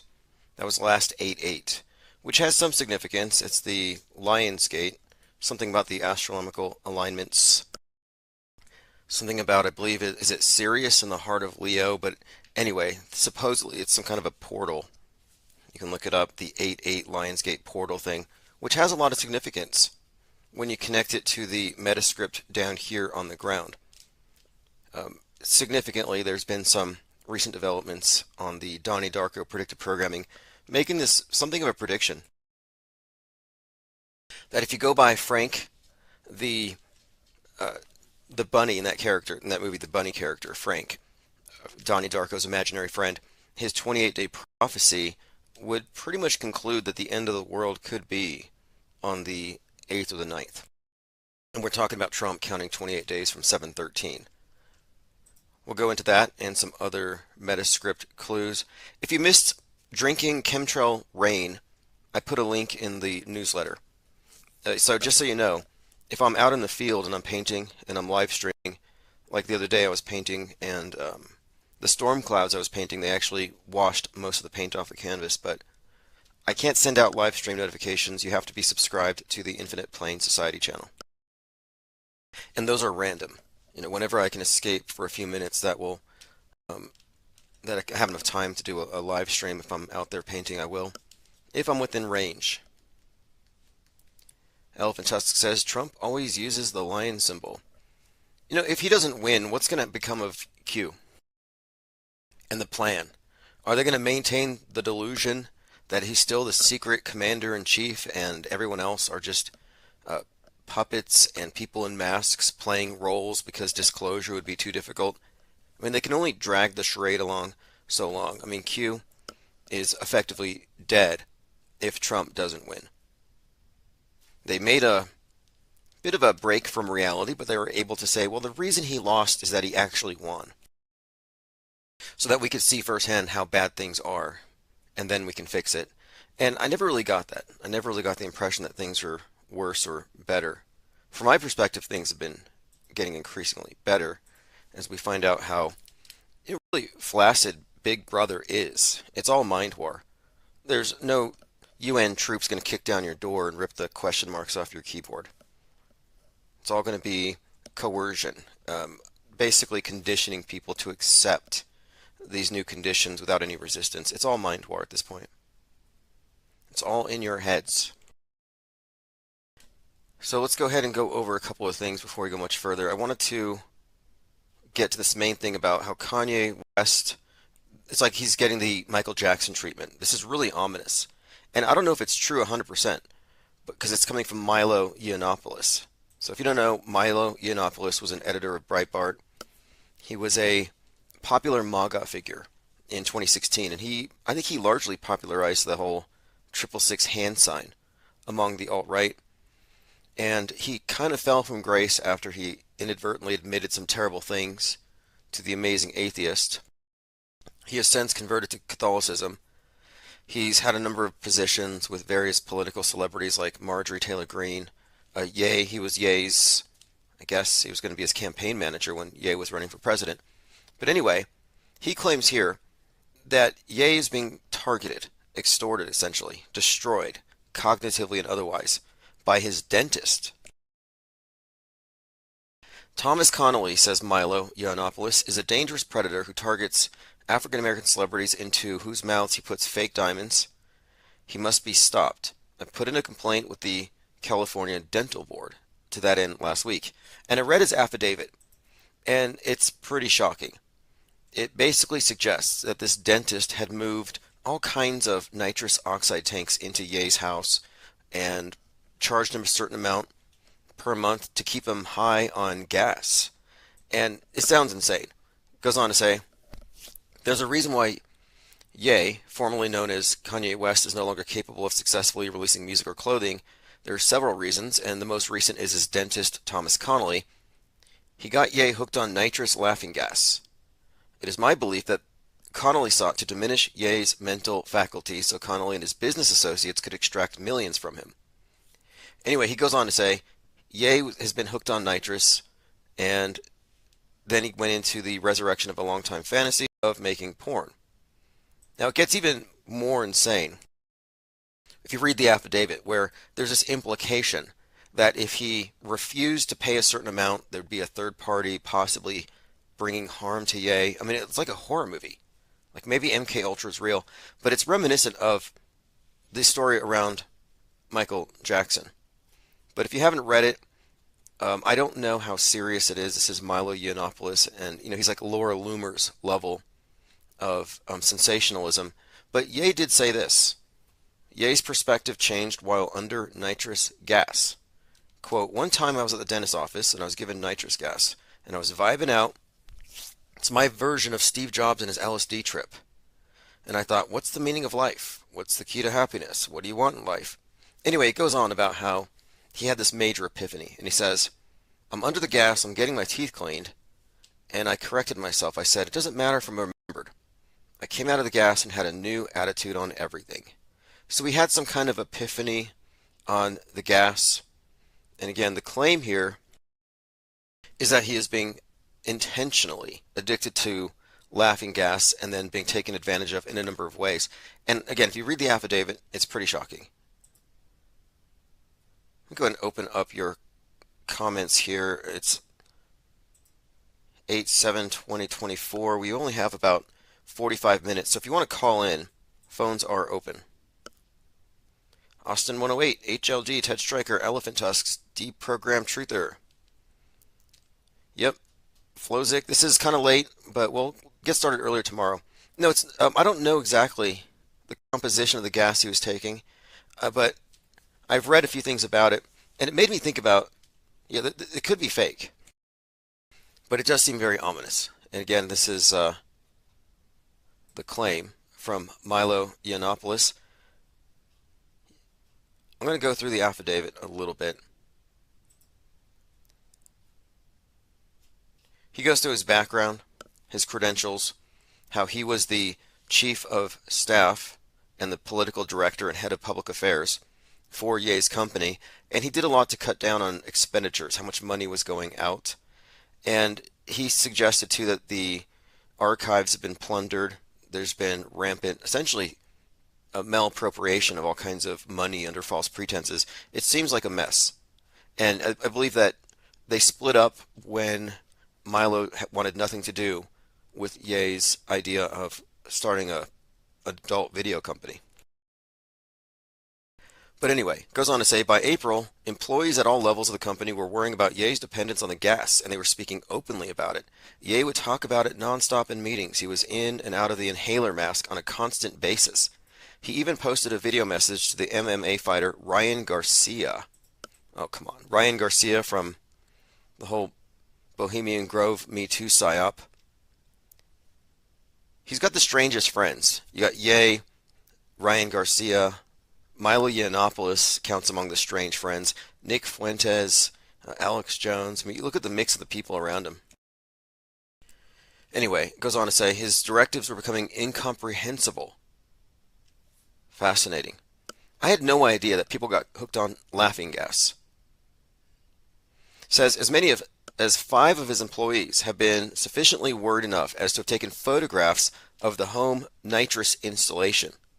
Connolly admitted he had taken the canisters to Ye's home, but claims they were empty.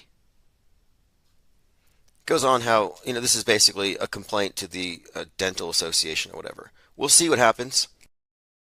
This just kicked off. I haven't seen Ye's response yet. This is something else I mentioned the other day. Further development. I mentioned the story about how Kamala Harris's aide back in 2015 and 2 others were arrested for running a fake police department or a Masonic Templar police department. Here's some headlines. California Attorney General, that'd be Harris, employee and 2 others charged with running a police force under the authority of the Knights Templar with jurisdiction in 33 states and Mexico with roots traced back 3,000 years. National Post, Brandon Kiel gave me a business card from a Department of Justice showing he worked out of Kamala Harris's office. This has raised red flags. Bizarre fake police force included Kamala Harris aide. So these are some headlines, but there's something that has been added to it since. Here's some mugshots. It has a David Henry, Tanette Hayes, and a Brandon Kiel with their book photos. It says 3 people, and this is Santa Clarita, California, including an aide to California Attorney General Kamala Harris, were arrested for impersonating police officers and creating a fake law enforcement agency called the Masonic Fraternal Order of Police. Now, what is going on here? Is it fake or they just got caught? But what's more, this was just mentioned in the comments, the guy David Henry who was involved died, and that would be the guy on the far left here, at 47, and the case was dismissed. So it's no longer a case. But again, you have this, quote, fake police department tracing its roots back 3,000 years with jurisdiction in 33 states. That's weird.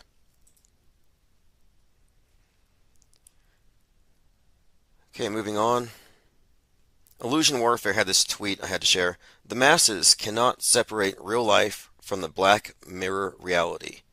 In parentheses, he has TV, TikTok, Twitter, YouTube. No, they can't. See, this is the thing.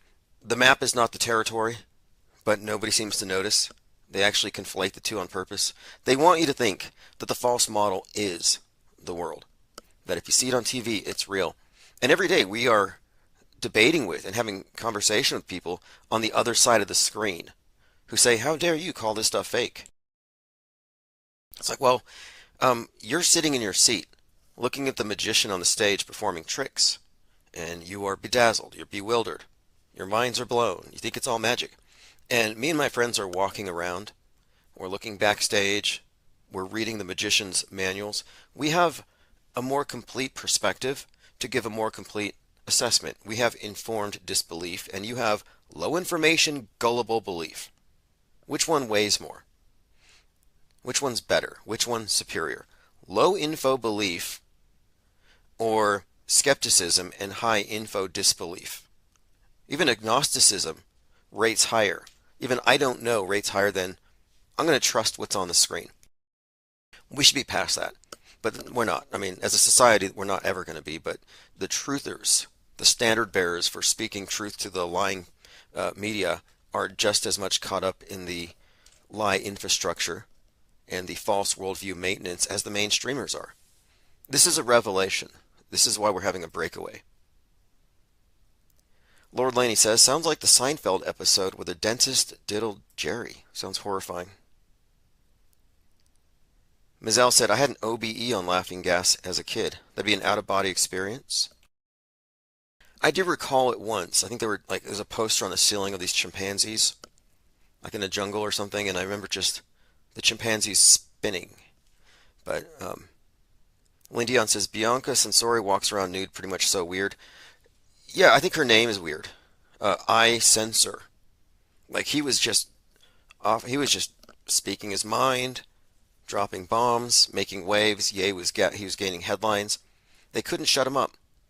And then they give him this Kim Kardashian clone, like basically a better looking Kim Kardashian clone, and a little younger, and her name is Sensori, like I Censor, and it has shut him up. Between that and the laughing gas, we haven't really heard much. He hasn't really made any significant waves. And if he was really trying to shock the fashion world, there's nothing shocking about non-erotic nudity. It's just nudity. It's just, this is not a big deal. If you want to shock the world, Ye should be the naked one. And she should be walking him around, dressed up in all black with big boots. You see, that would get attention. That would make a statement. Tomonoid3 says, Kamala got that nitro. I got to get my Kamala Harris shirt, by the way. Eric Stevens says, Captain Osmond putting the capital R in raft. Yep, the raft, adrift, or float rather. And we're not even adrift at this point. Here we are atop now it's the ocean of irrelevance. It's not just the sea of irrelevance, as the Huxley said. Aldous Huxley, the sea of irrelevance, in which facts no longer matter because there's no cohesive context. But now it's the ocean. The entire world stage has been flooded. Maybe that's the age of Aquarius, the info dump. The age of Aquarius, he's dumping the water. And the Thelemite cult that I was associated with told me that the age of Aquarius represented an outpouring of information, of knowledge. That water symbolized the knowledge, and that we were going to see everything externalized, revealed. And maybe that is true. But there's so much of it, and there's no coherence to it. That's why we have all these, which should be mutually exclusive, opinions on things. But no, you have facts and alternate facts. Choose your own apocalypse. As long as your opinions originate from a place within the MSM box, you're not a threat to the system. You can believe and say and think anything. What's up, Buzz Dean? Says good to hear you live. Yeah, make sure you get on the newsletter, ips.monster, for live stream notifications, and hit the bell on the Infinite Plane Society YouTube in case I go live when I'm mobile. But anyway, about Sensori and Ye, we're just talking about how Ye is, according to Milo Yiannopoulos, about to be Michael Jackson. So we'll keep an eye on that. Okay, here's what I brought up earlier. This is from Corporal Joe Bowers on X. He said, Donnie Darko represents Donald Trump. It's Donald J. Darko. And we've spoken about this many times. There's many reasons for saying so. We talked about the significance of the movie, its director, and all the different psyops that have been predicted by this movie with specificity. But it says here, in the film story, Donnie narrowly escapes death by a falling jet engine. And on that same date, he receives a prophecy from the rabbit that his world will end in 28 days. So Donald Trump narrowly escaped death on July 13th. So 28 days later, that's pretty much at some point tomorrow or the 9th. It says the 9th here, but I'm just saying that's coming. Something to look forward to. So if you still have your nothing burger from the 4th, if you haven't eaten that or thrown it in the garbage, there may be something to put in there. Yesterday we talked about this guy. This is just insane. Nicolas Maduro claims that Javier Milei and Elon Musk are members of a satanic cult linked to Adolf Hitler. It's nice to see the truth getting out there. But what I failed to mention yesterday when I was talking about how true and accurate this all is, because it is true. Elon Musk was spawned from the imagination of a Nazi who is friends with Walt Disney. We're talking about Werner von Braun and Mars, A Technical Tale, about the Elon who would colonize Mars. This is where Musk has his genesis, in the mind of a Nazi. And we live in the Disney universe on planet Netflix. But it is 100% true to say that the space program, that NASAtology at its core, is an Egyptian mystery school. So it may not be accurate to call it a satanic cult. You could call it a Thelemic cult. And they do, in fact, worship the obelisk in the form of the rocket. And SpaceX is literally space sex, because space is really just a metaphor for higher states of consciousness. And that's what you're really looking at here if you look at what's the esoteric meaning behind the exoteric rites. There's a reason why his Raptor's got 33 engines, and why it takes Mach 33 as a speed to exit the material realm, to leave the Earth. It's all just a cult. So he's right about that these individuals are part of it, and you might as well link them to Hitler. Now, here's the thing I failed to mention. Alex Jones says, quote, he's totally nuts. Like, Alex Jones is not the arbiter of what is real and fake. And for the first time, we have someone plainly speaking the truth, and Jones comes out to say he's totally nuts. I'm like, okay, wasn't Alex Jones going to be censored? Weren't the Sandy Hookers going to come take all his toys away? Do you remember that pity party he had like a month ago? Like rest in peace, me, I'm going to be gone. He never shut up. He never disappeared. But anyway, his comment here, which is totally nuts, is that this guy's totally nuts. No, he's totally right. Elon Musk and anyone else in the space papacy are linked to the occult forces behind Adolf Hitler and Walt Disney.